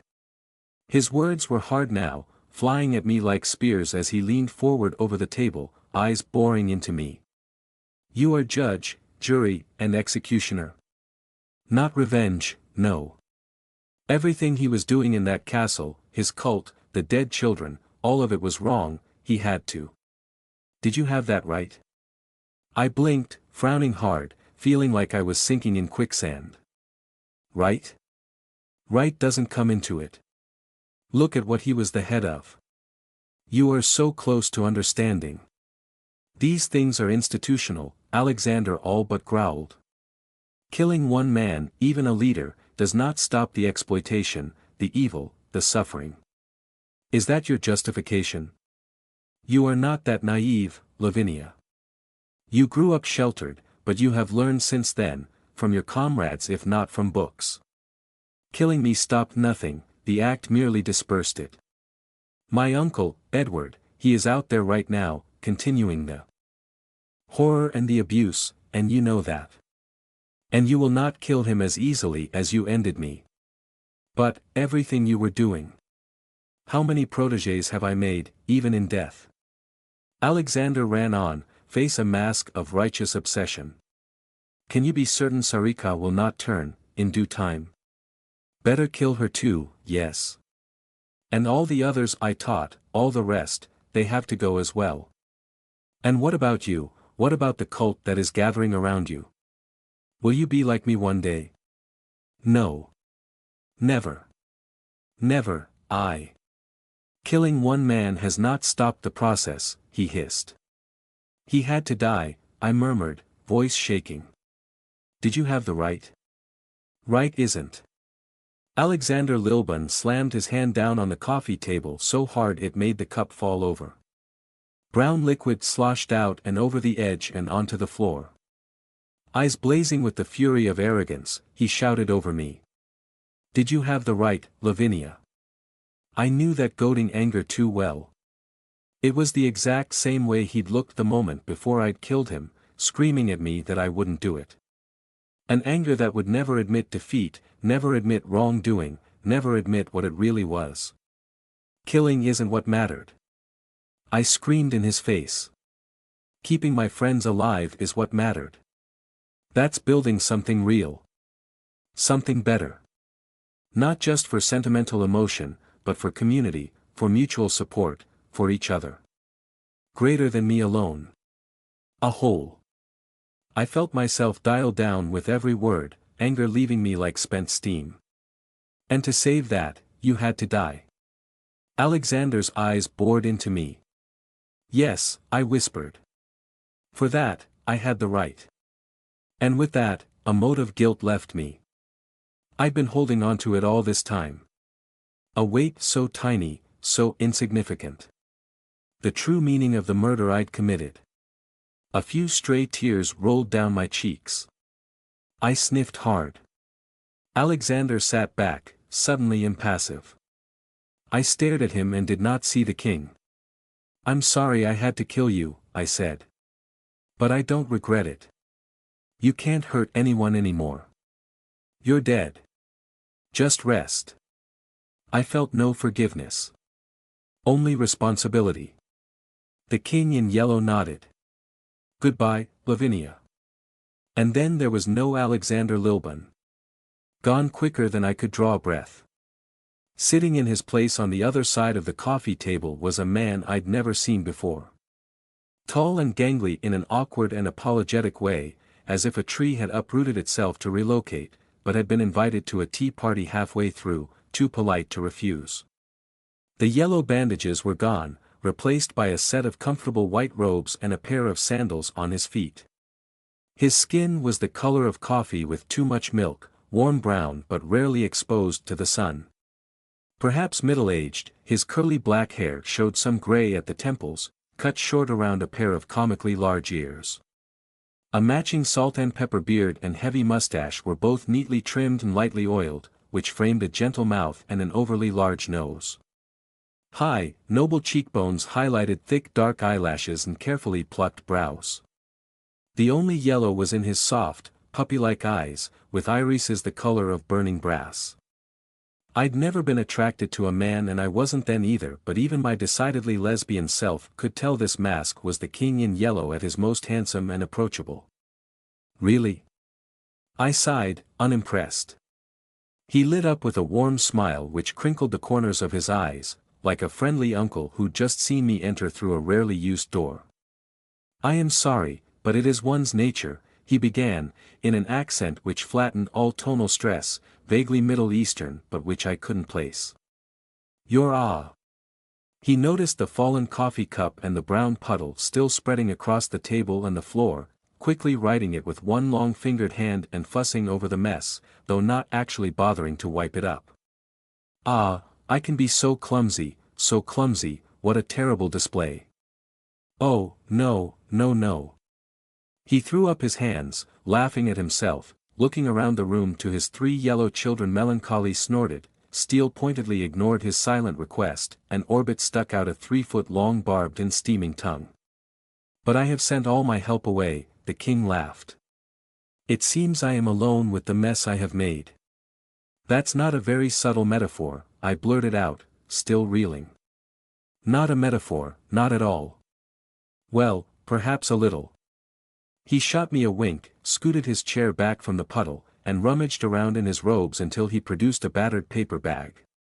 He dug out some kind of sugar-dusted dough ball and popped it into his mouth, then held the bag out toward me, speaking as he chewed. Would you like one? I stared at him, then into the bag full of baked sweets. I could barely summon the coherence to shake my head, the whiplash was too great. I tried to huddle inside Seven's yellow robes, folding my tentacles around me for support, clinging to the reel. Really? He seemed surprised. They are delightful. Very light, very fluffy, not heavy on the stomach. No. Thank you, I grunted. He shrugged and retracted the offer, plucking out another treat for himself and chewing with relish. All I could do was stare, my catharsis turning to rot in my belly. He'd brought me to a genuine conclusion, lifted the weight of murder from my shoulders, opened my eyes, and this was how he reacted. How can you do this? I asked. Right after you were being him. What if I hadn't done what you were waiting for? What if I hadn't reached your desired conclusion? Desired? He blinked at me. It was a collaboration. We were writing it together. You and I. My life is not a story. Every life is a story. He smiled like an indulgent uncle, the genuine affection undeniable, battering against my outrage. It is how we are made, how we are structured. Structure is everything, you know. It is born up here. He tapped his forehead with his fingertips. And we impose it on the world. Otherwise, we are animals, without narrative. What if I cast about and found Sevens again, still flitting between her playthings, now in the process of making 3 separate couples kiss? What if I decided differently? What if I decided to kill you? Or kidnap Sevens to save her. Because I would have done. I was inches from doing that.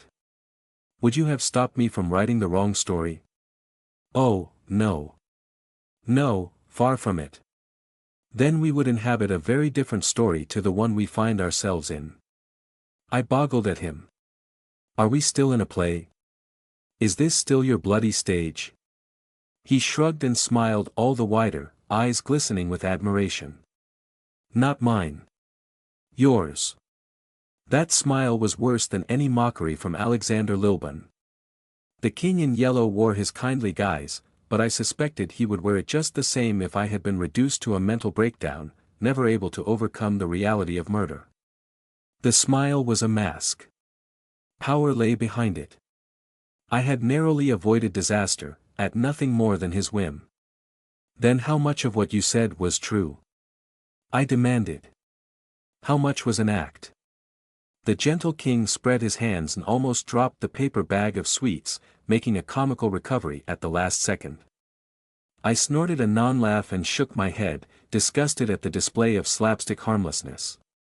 What about the dead hands? I asked. I mean, what I felt just now, that was real, but they. I think you will find no trouble from them now, Miss Morel. I think Mr. Lilburn's ghost will understand. Everything is a play to you people, I hissed. Guilty, always guilty, yes. The play's the thing, He spoke the laugh out loud, grinning like he'd offered me a present. Wherein I'll catch the conscience of the king. I spat the rest of the Hamlet line back at him. I doubt you have one. Now what about Sevens? I demanded, pointing with one tentacle at where she continued her one-woman play. How much of that was real? If you're still going to confine her and stop her from. The kindly monarch in yellow flourished one floppy white sleeve and tried to click his fingers, but the dramatic gesture was thwarted by the sugar dust all over his hand. I doubted his power relied on the sound itself, but he still fussed and tooted, licking his fingertips clean before trying again. Click. All at once, the three private plays across the stage of the White Room came to a halt. The forest knight reacted with the least surprise, his duel with the endless yellow tentacles ceased as his opponent suddenly drew away in a quivering ring, then transformed back into the 1920s caricatures. Laughing and slapping each other's shoulders, the imitation humans linked hands and took a bow toward the knight, who was paused in the act of bringing down his axe.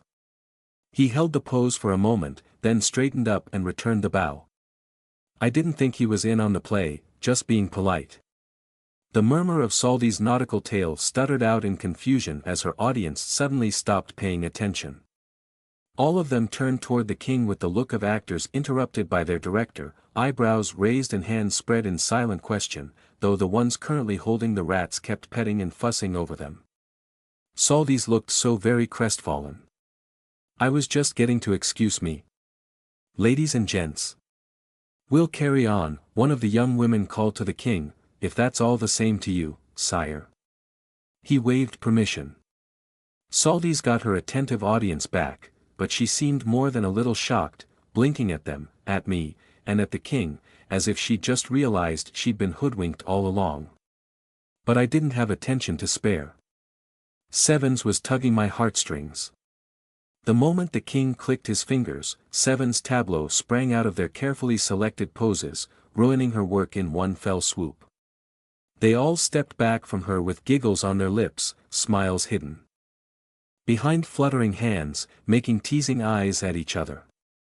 Sevens let out a noise like a cross between a surprised toad and a steam kettle, sprawling onto her skinny bum in shock before scrambling back to her feet, shoulders hunched and hands drawn in close to her chest.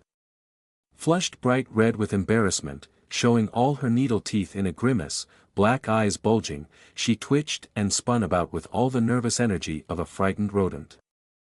Lank and greasy hair trailed behind her.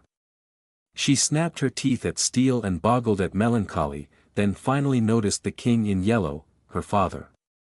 Gurgling between her teeth, pattering on the balls of bare feet, she rushed over to him with those spindly pale legs, face burning. My jungle rose, he said, smiling that ingratiating smile. You were wonderful, well. She slapped him across the head, a clumsy open palm mash. He took it in his stride, laughing and putting up his hands in surrender. Perhaps she'd forgotten I was present. Her red-black eyes flickered around, searching for more targets on which to vent her embarrassment, but then she juddered to a halt at the sight of me, mouth hinging open, eyes wide as night. There was no time to think. If I'd thought, I would have failed. I acted on instinct. I reached out quickly with a tentacle and grabbed one of her small, translucent pale hands, almost curled like a claw. It was clammy and bony, but very solid. No. I blurted out. Don't change. She grimaced at me, cringing so hard she almost curled up in a ball. From the back of her throat she made a hissing gurgle like some kind of sunless cave lizard. No. Yes. Sevens, this is you as well. Look. I squeezed with my tentacle, adding one of my actual hands too, wrapped on top of hers, clinging on hard. Look, I'm holding your hand. Nobody is forcing me to. NN, she grumbled, still blushing bright red, but she didn't run away. She didn't change, didn't switch to a different mask. She shuffled away from her father and got close to my side on little tiptoe footsteps, then grabbed a nervous handful of my yellow robes. She hung on tight, staring at the floor, too mortified to speak. The king in yellow uttered a long sigh. I see it is too late to break this bond. As it was with myself. So you really did have a human wife? I asked. Did. Sevens rasped at him. Don't lie. The king nodded. I bound myself with that decision. I loved her, and love limited my scope, my range, my creative vision. But. He raised a finger. Limitation is the mother of invention. Boundaries give us shape. He gestured at himself, then at Sevens. You see. And you don't wish the same for your daughter? He sighed with undeniable sadness.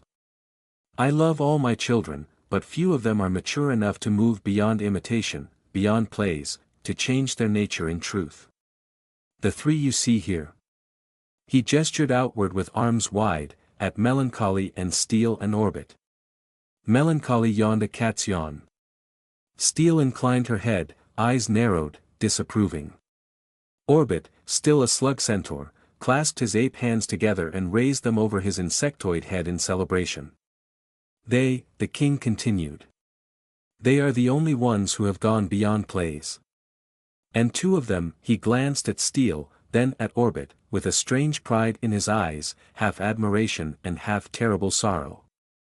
Their forms of love would be alien to you. Horrifying, most likely. There is no horror in bearing new life, Steel raised her voice, cold and certain. However it is achieved. The king winced slowly, with a sad smile. Melancholy, he said, she knew human beings, like I did, and she knew what she was doing. And it hurt her. But you, Miss Morel, or may I call you by your first name? If you want. Just not Lavinia. Heather, then. You may live forever, if you play your pieces well. Perhaps you will be good for my daughter. I don't care about living forever. I'll settle for saving my twin. You know that already, and I won't lie. That is what I am afraid of, he sighed. I want to help her. Seven said in that chittering gurgle voice. Her fingers tightened on my yellow robes. Dad, I want to help. He raised his hands in surrender once more, but had nothing left to say from behind his kindly smile. That's it then? I asked. We're just free to go. If you wish, he said. Making sure I had a firm grip on Seven's sweaty little hand, I stood up from my seat. My tentacles flexed outward and several of my vertebrae popped as I straightened my spine. Every muscle was sore with tension and my t-shirt was stuck to my skin. This entire encounter had probably shaved a few years off my life. Sevens hopped from foot to foot, as if unsure if she should break away or toward me, run or snuggle. She was a few inches shorter than me and wouldn't look at my face. For the first time ever, I think I understood how Rain felt about me. I turned to her and caught her with eye contact, as if pinning her to a wall. She went stiff and still, black eyes staring back into mine, red pupils dilating wide. Her face was so sallow and pale. It was like looking into a pair of shadowed rubies set in cloudy ivory. There was a dangerous beauty to this mask. My ape instincts told me to stay away from this opportunistic predator, but there was something in her scent, her nature, the urgency of her movements. It drew me in. I wanted to run my fingers along the razor blade. I'd never felt anything like it before. She cringed away from me, as if expecting a blow. "Sevens, will you come home with me?" I murmured. "Like this?" she rasped. "After you saw Nerg?" "Yes, like this," I laughed with relief. "Like however you want. However you are. Please." I took a handful of the yellow robes in my other fist. "I accept. I do. I mean, maybe we can't get actually married, that's a technical question for later. A big, complex, messy one. But I accept you. Come home with me."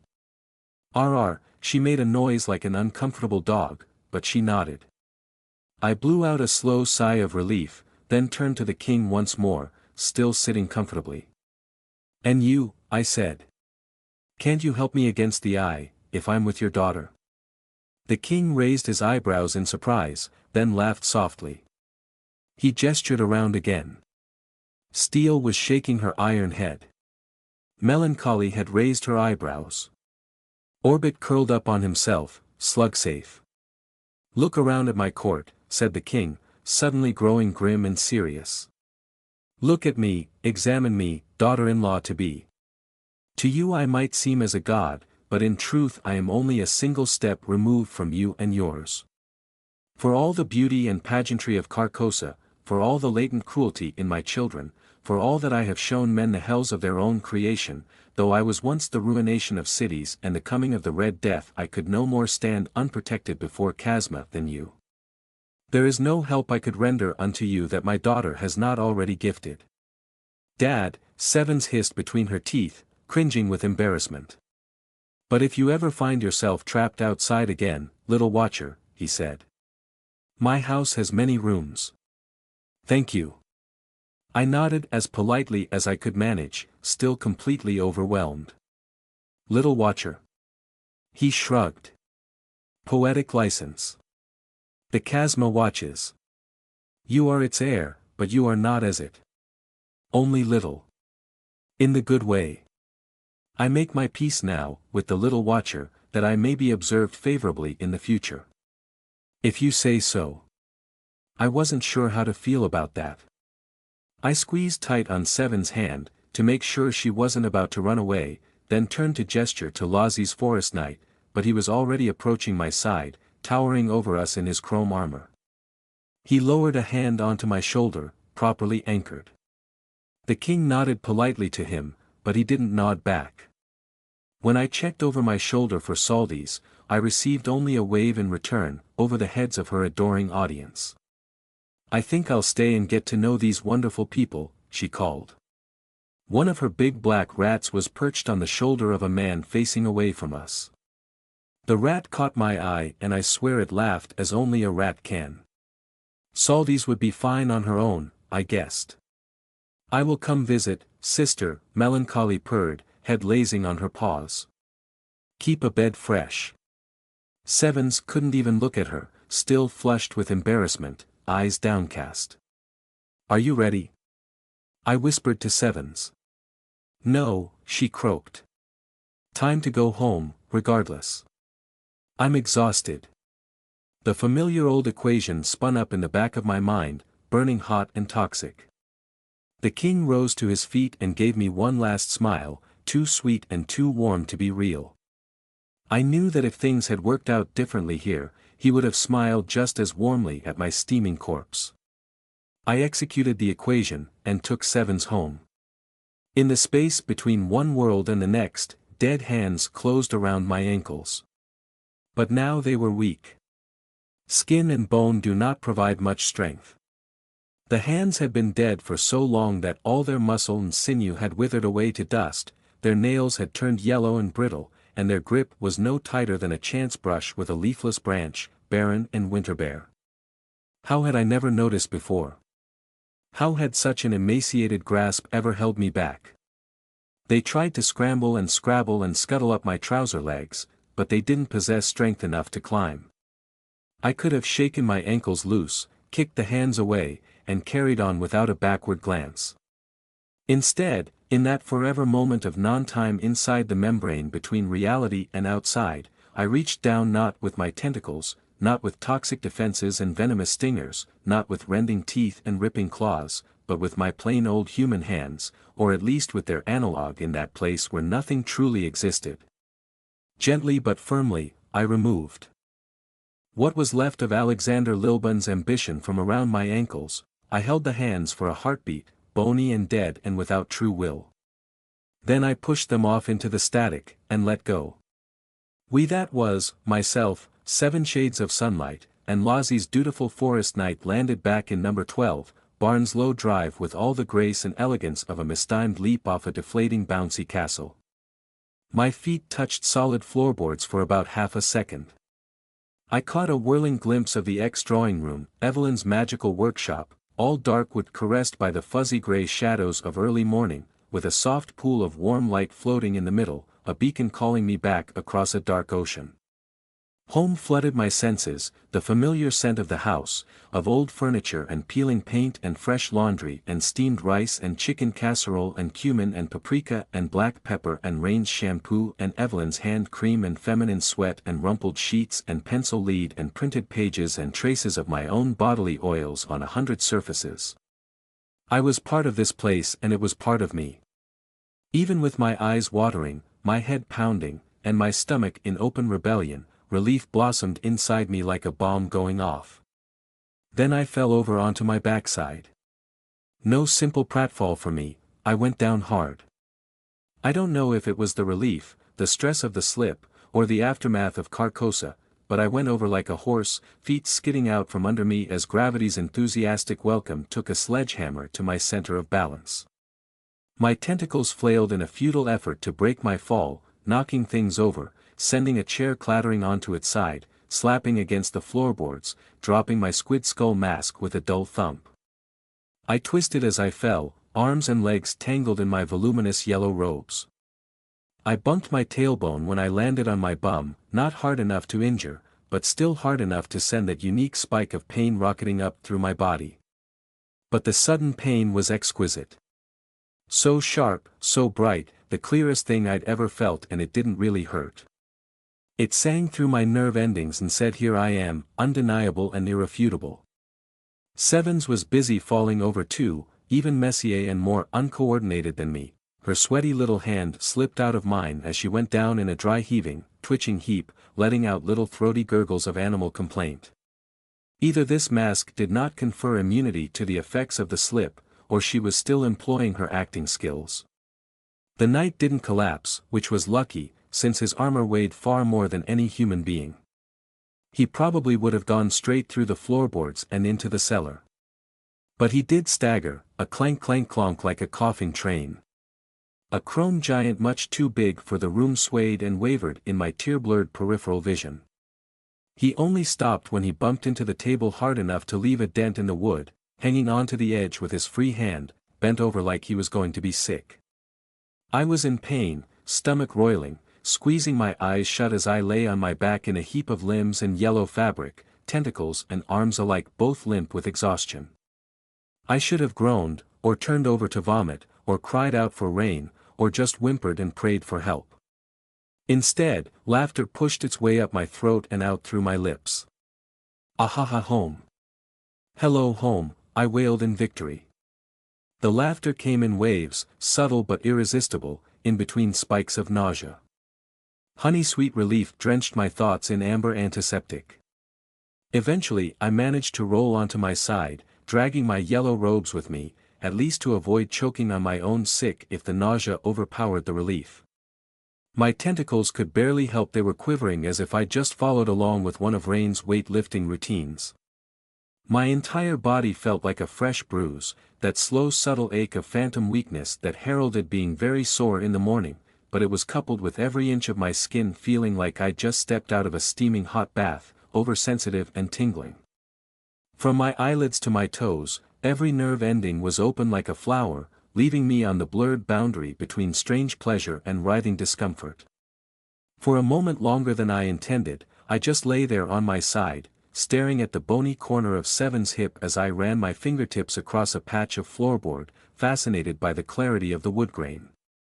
Made it, I was muttering. Made it, made it, made it.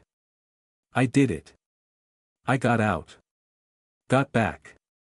Maisie can get back too. Sevens gurgled with pain. Ow. I didn't care how badly I ached or how tired I felt. I could have been bleeding out or concussed or missing a hand, none of those would have spoilt my relief. I was home, I'd made it back. I'd overcome the childhood fear that had haunted me since Wonderland. I was not lost. As I pulled myself into a sitting position, I welcomed each and every flex of deep muscle ache, like the embrace of old friends. Every twinge and stab was so clear, so real, so instantly and evidently present.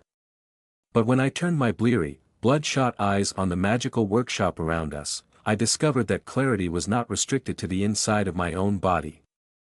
The first feelers of gray dawn were creeping around the edges of the heavy curtains, encroaching on a sloppy puddle of warm orange cast by a small lamp on the table, and for perhaps 15 uninterrupted seconds, I was mesmerized by the floating dust caught within the light. It was beautiful and complex and completely impossible to look away, even if I'd wanted to. When I finally did, my fascination shifted to the wood grain in the table and the chairs, the fabric fibers in the lumpy surface of the old sofa, the imperfections in the wall paint. All of it bored into my senses like an overload of reality, leaving my head heavy and fuzzy. The surface of my skin, the scent of books and food and hair, the hard feeling of the ground beneath my backside and legs, the air entering my lungs as I inhaled, the glint of light off the knight's shin armor and the nervous shiver of Seven's bare legs, all of it was just incredible. These things had been here all this time, and I hadn't noticed how beautiful they were. Even my own hands were mesmerizing. I held one up and flexed it in front of my face, hypnotized for a moment by the motion of my own fingers, my mouth hanging open. I'd expected to suffer some sensory processing issues on my return to reality, similar to when I delved too deep into the abyss, that horrifying splashdown back to a world of rotting meat and deafening ape noises and unspeakable stenches. But I hadn't been to the abyss, I'd been outside. I had not exactly attended the cinema many times over the course of my life. The constant presence of pneumosomatic creatures made it very difficult to concentrate on enjoying a show. But I recognized this feeling all the same, from those scant few Christmas pantomimes my parents had taken Maisie and me to see when we were very little.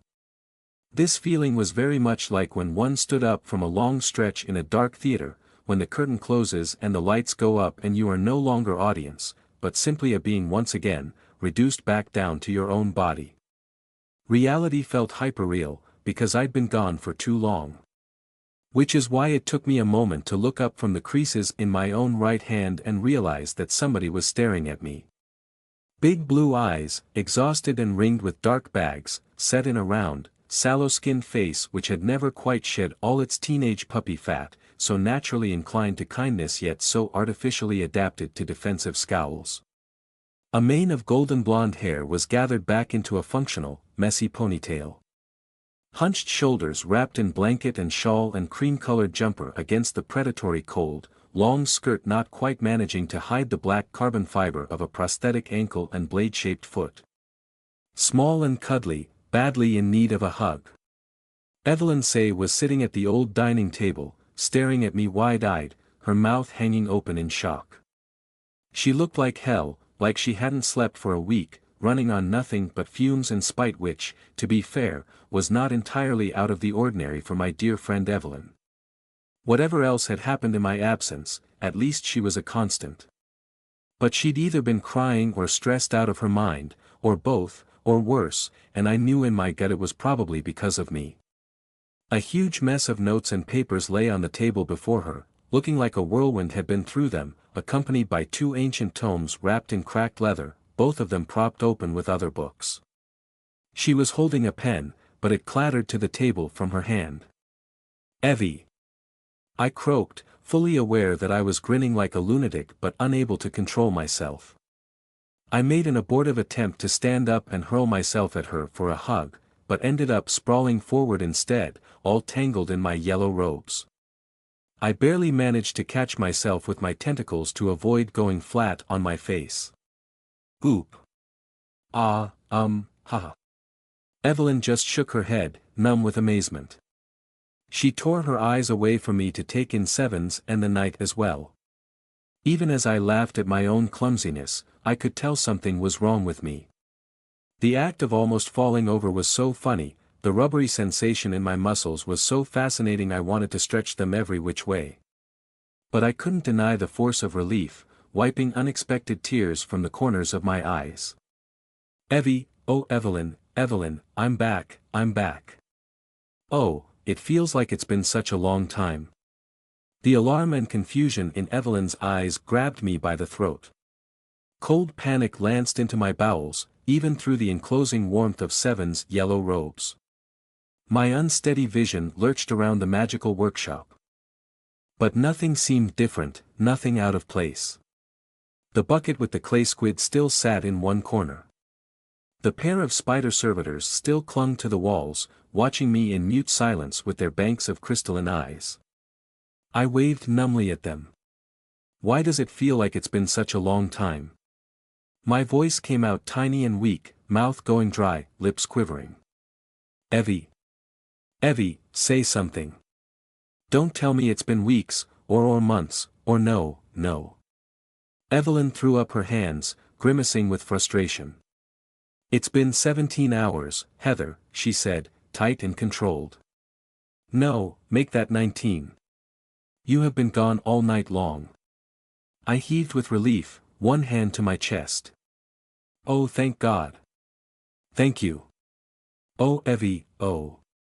Home time," I said.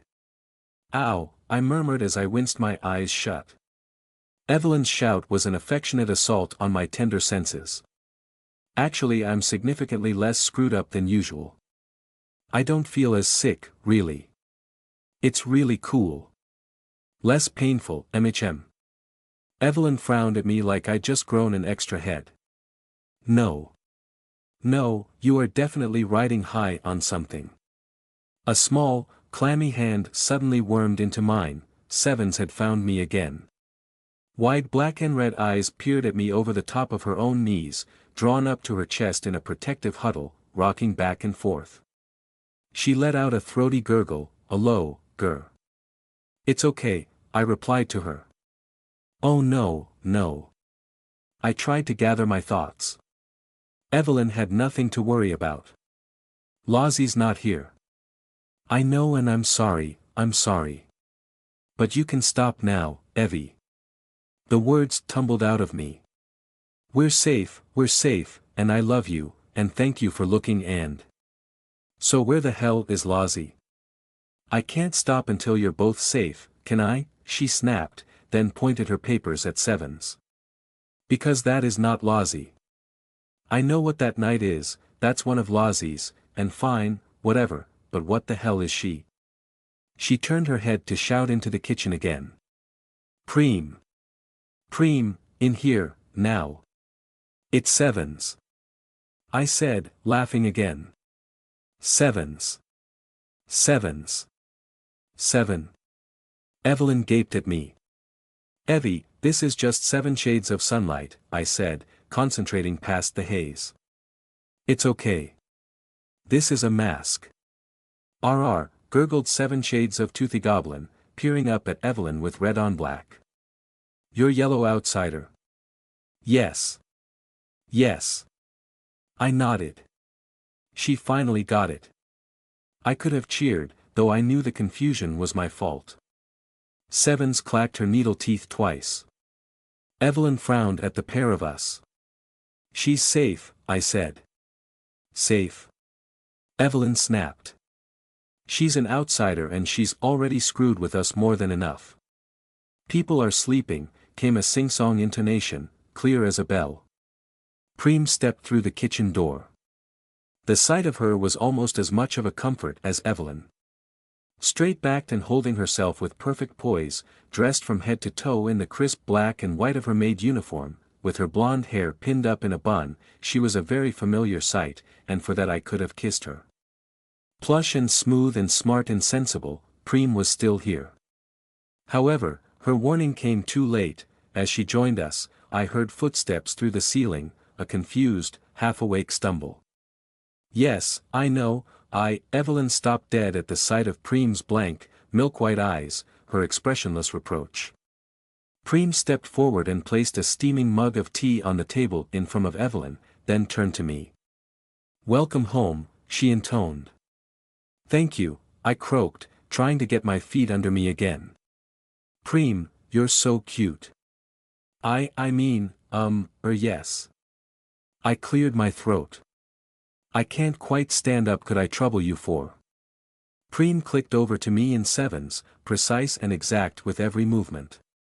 In the past, back when we'd first met, her perfectly stiff mannerisms could sometimes seem slightly uncanny, but now they were familiar and family and home. She stopped by the knight and turned toward him first. He had just finished straightening up, his axe back on his shoulder where it belonged. A still functioning sub-heather in the back of my mind noted that it had taken him an awfully long time to stand up straight again. "Welcome," she intoned. The knight's helmet chin went up and down, almost as stiff as her. "Oh, for pity's sake," Evelyn hissed. "This isn't a bloody tea party. Help her up and—" Preem interrupted her creator with nothing but a look. Evelyn huffed and rolled her eyes and banged the tip of her walking stick on the floor twice. I laughed, unable to stop myself, but mortified at my own behavior, hand covering my mouth in embarrassment. "Welcome," Preem repeated for sevens this time, bell clear and expressionless, milk-white eyes looking down at red on black. "Rrt," sevens gurgled, withdrawing her hand from mine and curling up in a tighter ball. "Sevens," I murmured. "It's okay, Preem is lovely." "Welcome," Preem repeated. "Brr. Welcome." Sevens hissed between her teeth. "Welcome." "Thank you," Sevens finally gurgled. She clambered into an awkward squat crouch, bare feet on the floorboards, joints like loose rubber. Preem turned back to Evelyn. "Safe." "Oh fine," Evelyn huffed. "If you say so." Preem helped me up with strong hands under my armpits. She didn't mind when I leaned into her for a hug, heavy and slow and almost sleepy, nor when I added my tentacles around her shoulders and waist and hung on tight. Nor did she mind when I started absent-mindedly rubbing my face on her shoulder as I tested my quivering legs, just for the sensation of starchy cloth on my cheeks, though I certainly minded very much when I realized what I was doing. "Oh." I jerked back, blushing and stammering. "I'm so sorry, I don't what came over me, I was just. "Stin good," Preem said. I am sorry." "You are in an altered state of consciousness," Preem replied, sing-song and soft. "You can bloody well say that again," Evelyn huffed. "She's high as a kite." "I'm not high." "What are you talking about?" I paused and blinked several times, my intonation was all wrong there. Oh, I am. "Oh, bum. Did you do this to her?" Evelyn snapped at 7 shades of shy. "No," Sevens rasped, grimacing away from Evelyn's withering attention. "She was out there too long. Adjusted. She'll be fine. Coming down." Like decompression sickness, Evelyn murmured, then jabbed toward Sevens with her walking stick. "You tell me now, outsider, and you tell me the truth, or I will find a way to hurt you. Be kind." I almost yelled. Evelyn blinked at me in surprise. "Heather. Be kind." "All right, all right. You, Seven whatever you are, is this putting Heather in any danger? Seven shook her head and hooked her fingers between her toes. Are you lying, you? She cares about me too much to hurt me, I blurted out. I'm sure it's fine. I'm fine, I'm just woozy. Evelyn spat out a single bark of non-laughter. Heather, what on earth have you been doing? Or not on earth, rather. And you still haven't answered my question. Where the hell is Lozzie? She waved the handful of notes in the air again. Do I need to keep going? Because I will. I need you to concentrate for 5 seconds, Heather. Stop looking elsewhere, focus on me. I am focusing. You are not. Lozzie? Where is she? Because if she's lost too, I'm not stopping. I am not leaving a single. She'll be along as soon as she realizes the way is clear, I said, still smiling and half laughing with relief. The way is clear now. I cleared the way. I killed him, I killed him.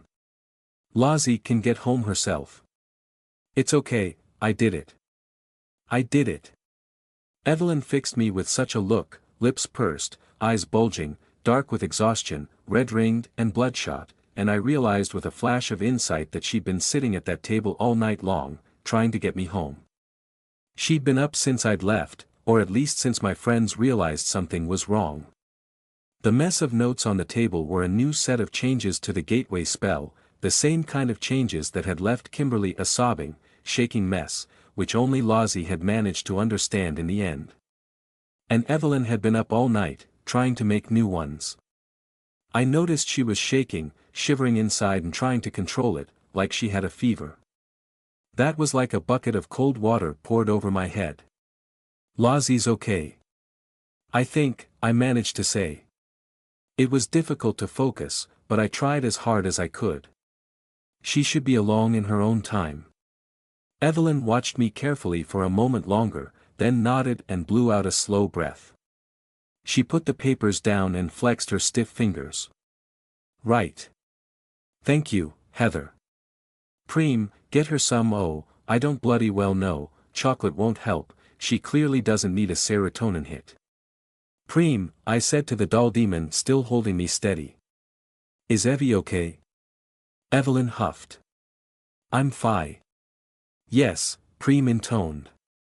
Kept her fed and watered. Needs to sleep. We'll be okay. You can sleep now, I told Evelyn, nodding in what I thought looked like a very serious and sober way. You should, we're safe, I didn't have a chance to insist further before the sound of footsteps crashed down the stairs and across the front room. Rain came literally skidding across the kitchen and sliding into the workshop on her socks. She was, in that moment, the best thing I'd ever seen, a firm reminder why being physically embodied in the real world was absolutely fantastic. Her chestnut brown hair stuck up like she'd been running her hands through it all day, warm eyes looked at me like I was made of gold, the soft angles of her face were more familiar than the shape of my own body. She was wearing a tank top and shorts in an unexpected mirror image of Seven's, showing off butter-smooth muscles and healthy pink skin, toned arms and powerful legs and the unsubtle curve of her hips. I could tell she'd run downstairs too fast on her still-healing leg, putting weight in the uninjured one. She didn't need the dressing around her thigh anymore, but the wound was still there, still healing, still hidden beneath her shorts. But apparently the pain didn't matter. For some reason which my mind took too long to catch up with, she was also wearing a pair of cardboard anaglyph spectacles perched on her nose, the kind which came with 3D posters or novelty animations. One plastic lens in red, the other in blue, they made her look like she'd been reading a racy comic in bed. Or they would have, but the white cardboard which surrounded the lenses was covered in the tiny black scrawl of a pair of miniature magic circles. She lit up with a grin of utter delight and aimed a pair of finger guns at me. Heather, she roared, then paused, mouth open wide, eyes going up and down and around me. Holy shit, look at you. All 6. Rain. I screeched back. Oh, you can see my tentacles. Sure can. She tipped the glasses down as she stepped closer, looking at me with naked eyes, then blew out a low whistle as she checked through them again. I couldn't help but notice how her attention briefly flickered to both Sevens and the Forest Knight, then dismissed both of them as safe and unimportant compared to the joy of me being back. Preem deposited me into Rain's arms and I snuggled against her like she was pillow, sheets, mattress, the whole bed, burying my face in her chest and wrapping all my tentacles around her. She returned the hug, hard and urgent, squeezing me tight inside my yellow robes. Rain, I sighed into her chest, into her warmth and her beating heart, her familiar scent, the feeling of her muscles flexing and relaxing. "Oh, okay, hello there," Rain laughed. I felt her fingertips brush the surface of one of my tentacles. "Ah!" I gasped in surprise.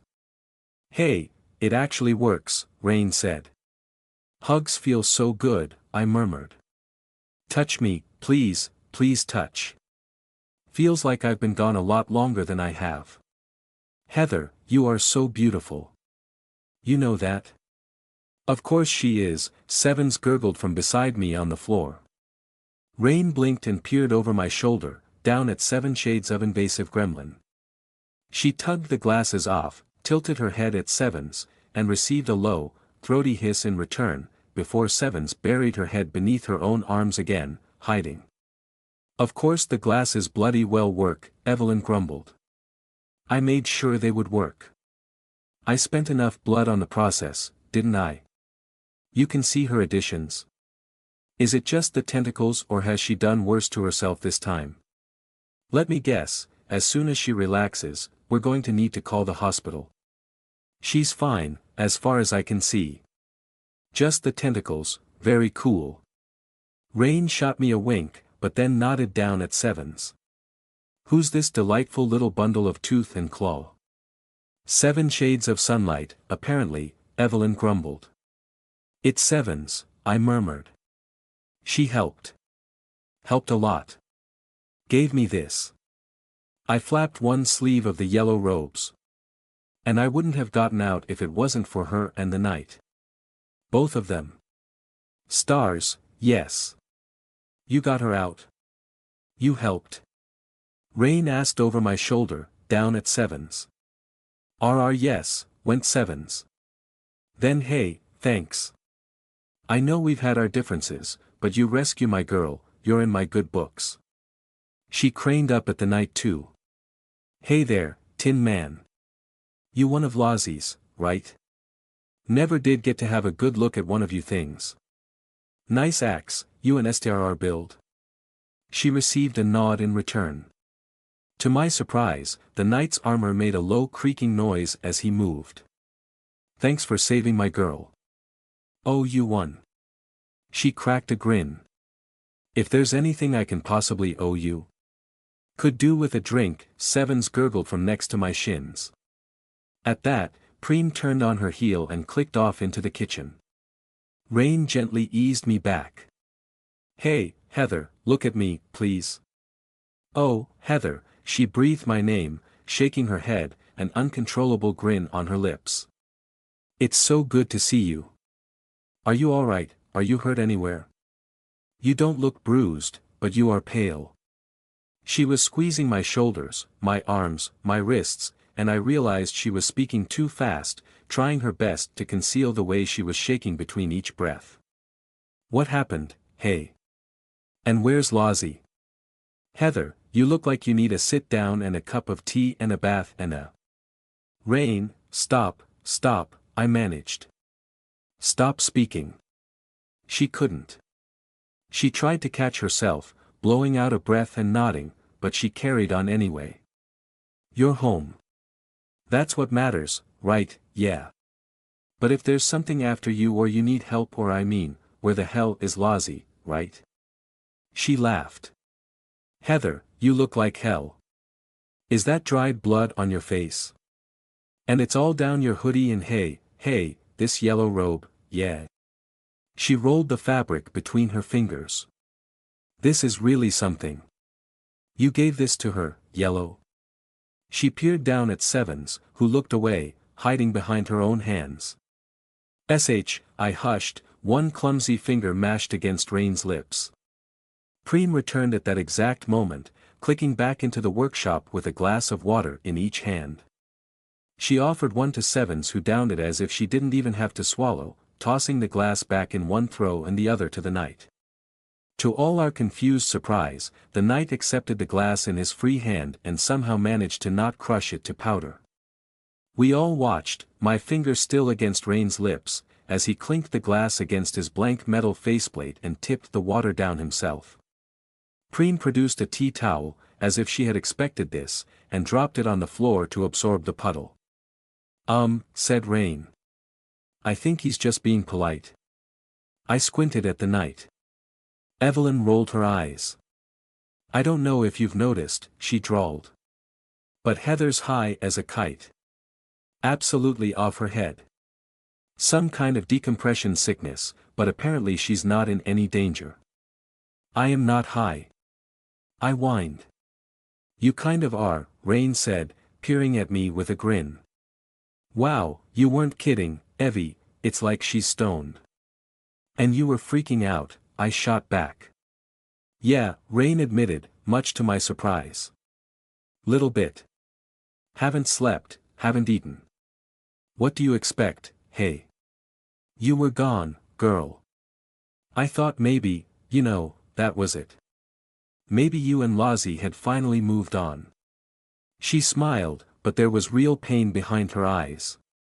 Guilt and warmth and love surged through my chest. I reluctantly pulled myself out of Rain's embrace, gathering my yellow robes up. She and Preem both moved to catch me, as if I might topple over at any moment, but I planted tentacles on the ground to keep myself on my own 2 feet, gently easing their hands away. Heather, Rain said, trying to catch my hand.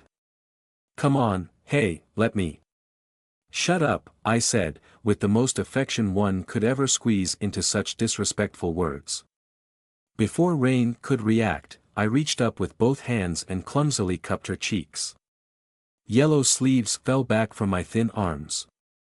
I love you, I said. You do know that, don't you? I love you. Rain blinked. I savored the rare feeling of rendering her speechless. I love you, Rain, I repeated. And I'm not going anywhere. I love you too, she said, and I could hear the choke in her voice.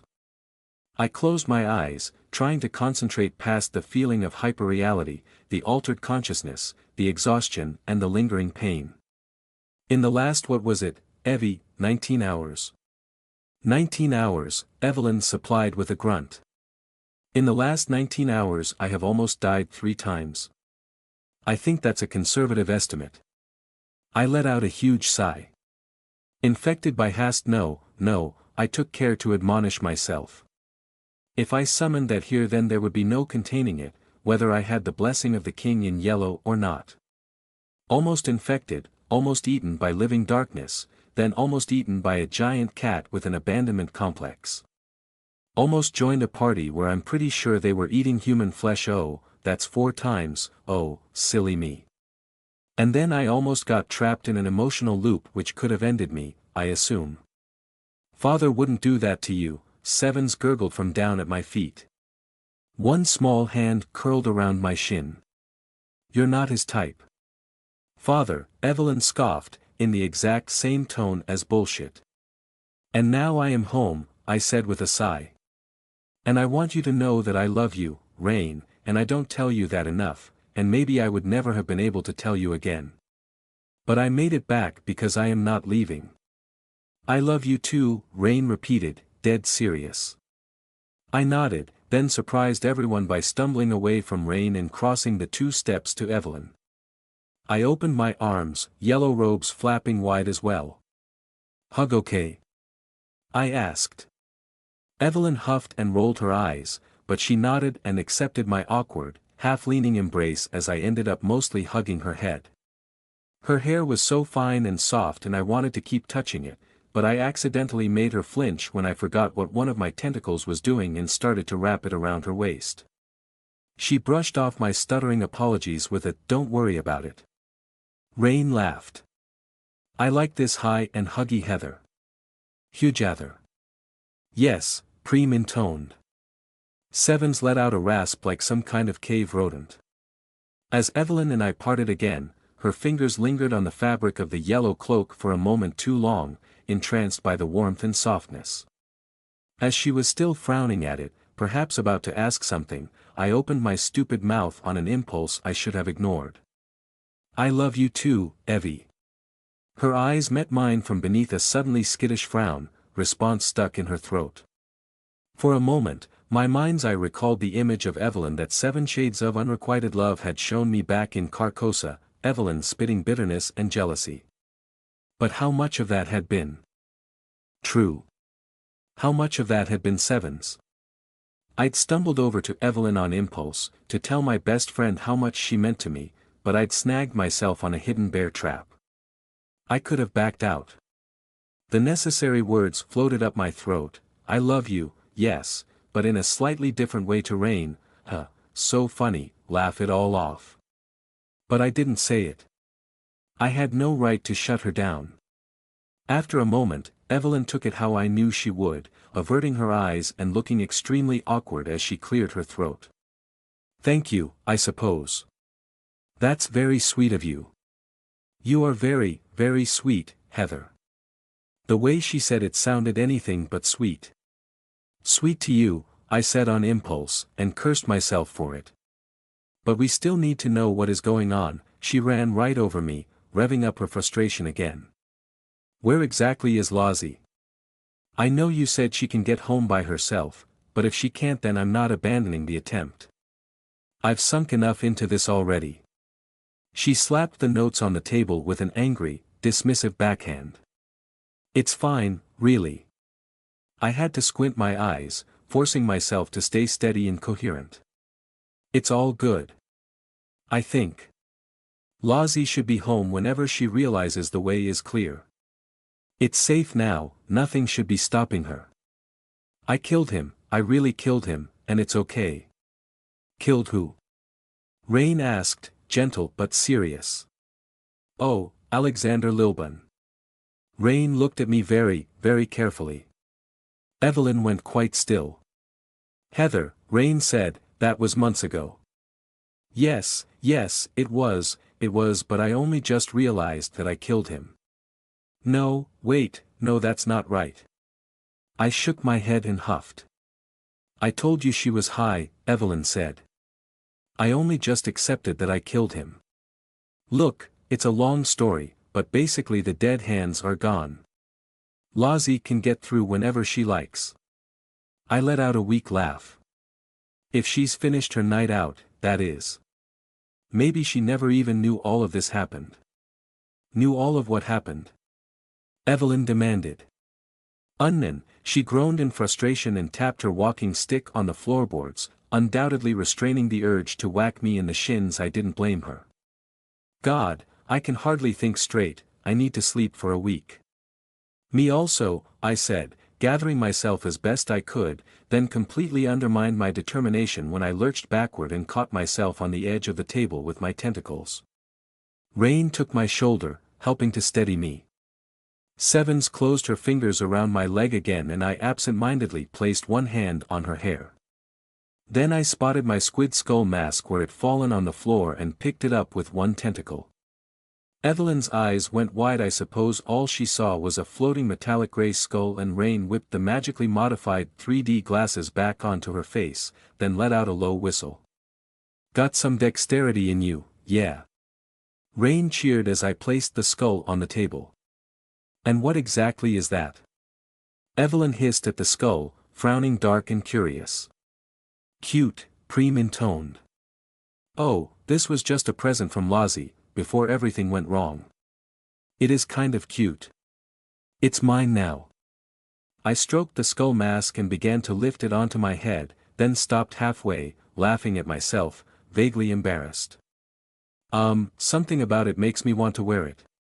Heather, Evelyn hissed. No, it's safe. It protected me several times. I think it's something in the bone. Steel. I shrugged. Anyway, look, I got stuck, I said, speaking to the room. You were right, Evie. You're often right. You really know things. Stuff. You know what I mean. I tried to ignore Evelyn rolling her eyes at my rambling speech. The dead hands, they were a trap. Lozzie and I had a good talk, she went off for a fun night out, I guess. But then when I tried to come home, snap. I closed the fingers of my free hand like a Venus flytrap. Stuck. Stuck outside. It was one of the worst things that's ever I was stuck. Rain squeezed my shoulder. I sniffed. So what, it took you 19 hours to break some fingers? Evelyn asked. I shook my head again. Had to get help. I patted Seven's head and nodded toward the night. Saw these too. Saw these? Evelyn hissed. What does that mage have to do with all this? I went to the library. Only place I could think of. It's kind of a long story. Oh, I rummaged in my hoodie and dumped Saldy's golden pendant on the table. She gave me that, after I, chased off the king in yellow, one of his bad masks. Evelyn and Rain both went wide-eyed Evelyn at me, Rain at the pendant. Solid gold, Preem intoned. Rain started laughing. No shit, Sherlock. You ran off what? Haster? Evelyn asked, aghast. SH. I hissed, waving her down. Don't say the name. That actually works.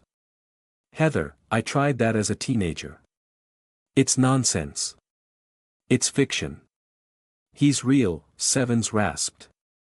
Oh, for the love of, Evelyn slapped the table again. Haster, Haster, Haster. Haster. Haster. Come on, come and get me. I tensed up and Rain followed my lead, going stiff and ready all of a sudden, but nothing happened. I hiccuped once and Evelyn frowned at me. It worked in the library, okay? I said. Just don't ever do it outside. Maybe it doesn't work on Earth. Look, nothing's happened here at home, right? While I was in trouble. Rain and Evelyn shared a glance. Nothing has happened, Preem intoned, suddenly at my shoulder with a glass of water. I hadn't even seen her leave the room. She pressed it into my hands. I asked Preem instead. There's no crisis. Nothing happened when I was gone. No attack on the house. No plot to get you. Nothing has happened, Evelyn snapped. Except a lot of panic. Should something have happened? I well know. Though I think this confirms the dead hands were not under the control of Edward Lilburn, anyway. Which is good. Good, yes. Good. I laughed softly at the absurdity of it all. It really was a vengeful spirit, all along. I guess I really was being haunted. Like a ghost. Out for revenge. Ha. Evelyn huffed a sigh to knock down an oak tree. Rain just laughed. Where's Sheng? I asked. And Tenny? Is she worried about Lozzie? Yeah, real bad, Rain said softly. We couldn't hide what was up, not after a few hours. She's too smart for that. So I just told her, straight up, no white lies. Finally got her to go to sleep about 2 hours ago, but I'm pretty sure it was just pure exhaustion. She needs to know her mother is okay, soon as we can. 'Cause that's what Lozzie is to her, right? I nodded, tears suddenly threatening in my eyes. Lozzie will come home. She will. What about Cheng? Your stupid zombie is still not back from her hunt, said Evelyn. Drink, Preem intoned, pressing the glass of water toward my face. Oh, I'm Fythian, I said, blinking rapidly and smiling at Preem, though I still accepted the water and took a long sip. I actually ate not too long ago. You ate? Evelyn said. She shared a glance with Rain, but got a shrug in return. You ate food, outside? You ingested matter? With your mouth? Ham and cheese sandwiches, I said. Cool, said Rain. They have mustard. No, not cool, Rain. Evelyn boggled at me. Heather, you put things in your mouth, outside things, and swallowed them. My fault, said Sevens in her raspy little voice. All eyes turned to 7 shades of supremely self-conscious as she finally unfolded herself from her awkward squat crouch. At less than 5 feet tall, scrawny and bony and dressed only in tank top and shorts, with bare feet and stringy, rat-tail hair, she looked like she wanted to climb into a dark hole and be forgotten, not join this room of athletic lesbians and scowling mages and perfect maids. She clung to my side with both hands, fists gripping my yellow robes as if afraid she'd be ripped away from me. Shoulders hunched, eyes darting about, she couldn't even meet the gazes directed at her. I still don't fully understand what exactly I'm looking at here, Evelyn said, cold and sharp, frowning at Sevens. She jabbed a finger at her too. Because you, I'm talking to you, do not look anything like how Heather described 7 shades of sunlight. Sevens hunched up even tighter, trying to make herself small. Sorry, she rasped. Evelyn paused as if very confused. I wasn't looking for an apology, sod it, she huffed. If you are something else, piggybacking on Heather's return, how would I even know? It is Sevens, I said, placing a gentle hand on one of Sevens' pale arms and wrapping a protective tentacle around her shoulders. One of her masks, anyway. And she's being awfully clingy with you, Evelyn added. She is, ain't she? Rain said with a smirk. She shot me a finger gun. Heather, you dog, you been having a night out and making moves without me? Rain meant it as a joke, but it was more sobering than an emergency hypodermic full of pure caffeine. The flash of guilt in my eyes caught her attention like a siren. She tilted her head with guileless curiosity. Words stuck in my throat, words I could not say yet. No, I said. I think she's going through some things right now. Rain shrugged. Think I prefer her like this. At least she's not being me. What is the purpose of this mask? Evelyn asked, and I recognized that clinical coldness, that mage's hunger for meaning and knowledge. Are we in the middle of one of her plays? Heather, you're basically high, and you've got a reality-altering outsider trying to hide behind you. We need clarity, right now, because I'm too exhausted to give a shit. Are we in the middle of a play? Sevens shook her head against my side. No, I said. This is just Sevens. For real. No play. Wait, Rain said, half grinning, pointing a pair of finger guns at Sevens. This is the real 7 shades of sunlight. This is her real self. This? Don't you dare laugh at her. I exploded at Rain, surprised at my own anger. Rain actually blinked, the second time I'd surprised her in the minutes since I'd gotten home. If it wasn't for her help, I'd be dead. And she's allowing herself to be vulnerable right now, in ways I don't think we even understand. She's sort of left the stage, I think. I glanced at Sevens for confirmation, wary of speaking for her. She managed to make fleeting eye contact with the others, long enough to nod. Redefining selfhood, she gurgled, then let out a long hiss like the start of a panic attack. There you have it, I said. And she's done it all to help me. I'm serious, Rain, if you laugh at her now I will be very unimpressed by you. You're meant to be a knight-errant, aren't you? Chosen freely, not just because I needed it. Well, here is a damsel who needs help. Is she your friend now? Rain asked without missing a beat, completely serious, and I fell in love with her all over again. Yee. I paused so hard I almost choked. Rain's eyebrows climbed. My heart rate spiked and I hiccuped loud enough to make Sevens flinch. No, Sevens rasped. No, I corrected myself, voice shaking, lips numb. She's actually a bit more than that, now. I think. Maybe. Rain's eyebrows left orbit. I let out a shaking sigh. A lot has happened. God, it feels like it's been days, not a single night. I didn't mean to. I haven't done anything. We haven't, I mean.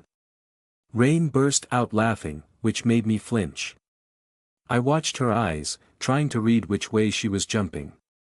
Jealousy, forced acceptance, something else. The last time I'd done this, with Zheng, it had not ended well, but we'd learned things about each other since then, surely it wouldn't be the same. Our Heather moves fast. Rain said with a grin. Doesn't seem like your type though. Well done, Preem intoned. I couldn't tell if she was being sarcastic or not. It's not like that. I protested, desperate to explain everything that had happened in one breath and trying to convince myself that I could. Reality is a hell of a drug, as Rain would say, and I was still struggling for coherence. It's so much more complicated, I have so much to explain and I'm so tired, oh goodness, I have to sit down. I don't believe this, Evelyn growled. You go missing all night, outside, and I've been putting my mind through a goddamn wood chipper to find you and bring you back, and you're having a grand old time, oh yes, making out with yet another thing you've dragged. Sevens detached herself from my side. For a moment I thought the worst was happening. Either she was scurrying away in mortified embarrassment, or she was going to hiss at Evelyn in challenge over the insult, or she was simply going to rotate herself back through the membrane, back to the castle, back to her father. But what she did was so much worse. In less than a heartbeat, a second Evelyn was standing next to me. The illusion was perfect, the hunched spine, the permanent disapproving scowl, the layers of comfy clothes wrapped around a brittle core. She even had Evelyn's walking stick and the currently visible slice of prosthetic leg. The real Evelyn's angry words died with a splutter. Be honest, grunted Seven Shades of Say. You can't bullshit a bullshitter. Evelyn went pale. I wasn't sure if she got what Sevens meant. Maybe she did. Sevens. I squeaked and almost slapped her. I hadn't expected this. I thought she was done with other masks, finished with plays. Two Evies. Rain laughed. Oh damn, I got my work cut out for me. I have enough trouble bodyguarding for one, but I'll give it my best shot. Seven Shades of Grumpy Mage turned to Rain, scowling at her too, but then the illusion broke and reformed yet again. Starched white blouse and perfectly level blonde hair, long yellow skirt and impassively cool expression on a delicate featured face. The princess mask was back and my mind reeled with confusion and embarrassment in equal measure. She extended one dry, neat hand toward Rain. Seven Shades of Sunlight, she said, unreadably plain. We have met before, but proper introductions are in order. Rain laughed and shrugged, but she shook Seven's hand while I looked on, speechless. A handshake after you steal my girl? Rain asked, shaking her head as if impressed. You got guts, I'll give you that. Not stolen. I have nothing but respect for you. Rain blew out a theatrically uncertain breath, but Sevens was already turning away, toward Preem. She offered her hand to the doll demon and Preem took it without complaint, apparently utterly unruffled by the spiritual wardrobe switching. Sevens, stop, I managed, but she was already turning to Evelyn. Seven Shades of Sunlight, Madam Mage, she introduced herself all over again, hand out. Evelyn just scowled at her, eyes flicking between the rest of us. I cannot believe you lot are stupid enough to listen to this. No trick, said Sevens. No trap. No trust. Trust an outsider, Evelyn hissed sarcasm. You are angry and bitter because you were afraid for Heather, said Seven Shades of Far Too Perceptive. And jealous because she is your best friend, yet I got to see her and support her through an ordeal. You are made no lesser by this, she does love you. But you already trust outsiders, and worse. Evelyn managed to keep most of the blush off her cheeks by staring Sevens down. When she took the hand of the yellow princess, she visibly squeezed too hard, or at least tried to, but Sevens gave no sign of pain. Thank you for having me, said Sevens. Stop, stop. Sevens, stop. I finally blurted out as she stepped back from Evelyn. Sevens, I told you, you don't have to put on masks like this if you don't want to. And what if I want to? She asked me, cool and collected. Then nobody here is going to reject you if you wear your emotions on your sleeve. I spread my arms and my tentacles, though Rain and Evelyn couldn't see the latter. If they do, they'll have me to answer to. A tiny sigh from the yellow beauty. You prefer me this way. This is your preference, kitten. Kitten. Rain echoed, deliciously amused. Perhaps Sevens had expected that to bowl me over, render me speechless, shut down the argument and allow her to retreat into her mirror house of false selves once again. But she had me wrong. She'd been having me wrong all this time. My preferences do not and should not determine who you are. I yelled at her, though the princess did not so much as blink. I don't need you to be this. Dommy mommy princess vibe, Rain supplied. Nice. I what? I boggled at Rain. But yes, that, I suppose. I don't need you to be that, Sevens. I already went through this with Rain. And I already have her. Hey, thanks, Rain said with a grin. Evelyn looked like she wanted to pull out her own teeth. You do, said Sevens. If you're going to do this, I carried on before I could unpack what that might mean, then you may as well just wear a copy of Rain instead and don't. Don't do that. I want to know you, Sevens, not whatever front you feel you have to put up. Rain and Evelyn, and yes, Preem too, they're basically my family. If you meant this, I grabbed a fistful of the yellow robes, then there. I bit off the words. Then they're yours too. Drop the act, I finished. Please. Yeah, hey, Rain said, don't wear my face, if it's all the same to you. One of a kind, can't touch this. Evelyn rolled her eyes. Heather, said the yellow daughter, slow and calm. I know what you are about to say to your family here. I am not certain I can endure it in any other form. My comfortable mask for it is too. A mask will surely wish for the ground to swallow her. It will hurt. What do you mean, what I'm about to say? 7 shades of superlative subtlety took a pinch of my yellow robes between thumb and forefinger. My mind caught up with hers. I hiccuped, loud and painful. Oh well, I have to tell them. I do. Look after me, please, said Sevens. And then she was the blood goblin again, quicker than I could blink. She hit against my side, burying her face, trying hard not to hyperventilate. Everyone was looking at me, Evelyn vaguely unimpressed, Rain deeply amused, Preem unreadable. The only one who didn't care was the forest knight. In fact, he hadn't moved or reacted at all in minutes. He'd seen it all before. I took a pinch of the yellow robes between thumb and forefinger. This was a gift. From Sevens. I closed my eyes and took a deep breath. I suppose I better start at the beginning. You better, Evelyn hissed.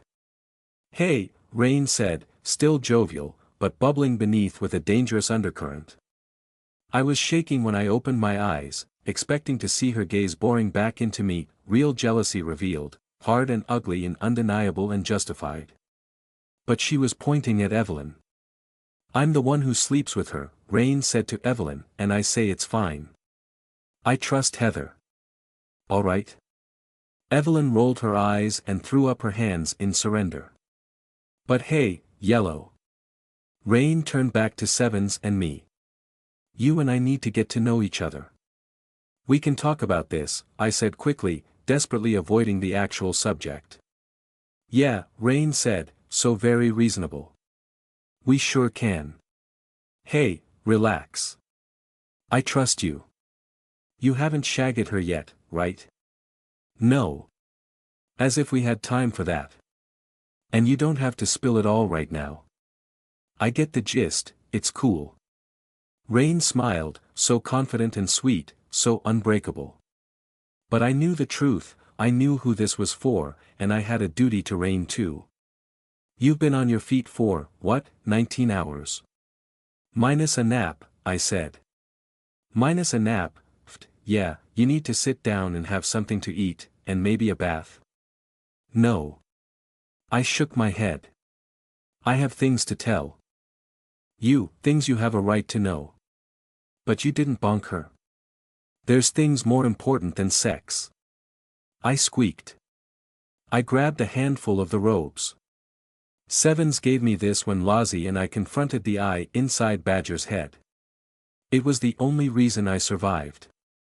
She had to give it to me. It was the only way. It was non-physical before, but when she saved me outside, it turned real. Sevens herself shivered and shook against my side. Rain caught the meaning in my voice, something below my words themselves. She didn't try to interrupt. Evelyn seemed to get it before I said it, her eyes going wide in shock for a split second before she put her face in her palm. It's a marriage proposal, I managed through a closing throat. And now I've met her father. The king in yellow. He approved.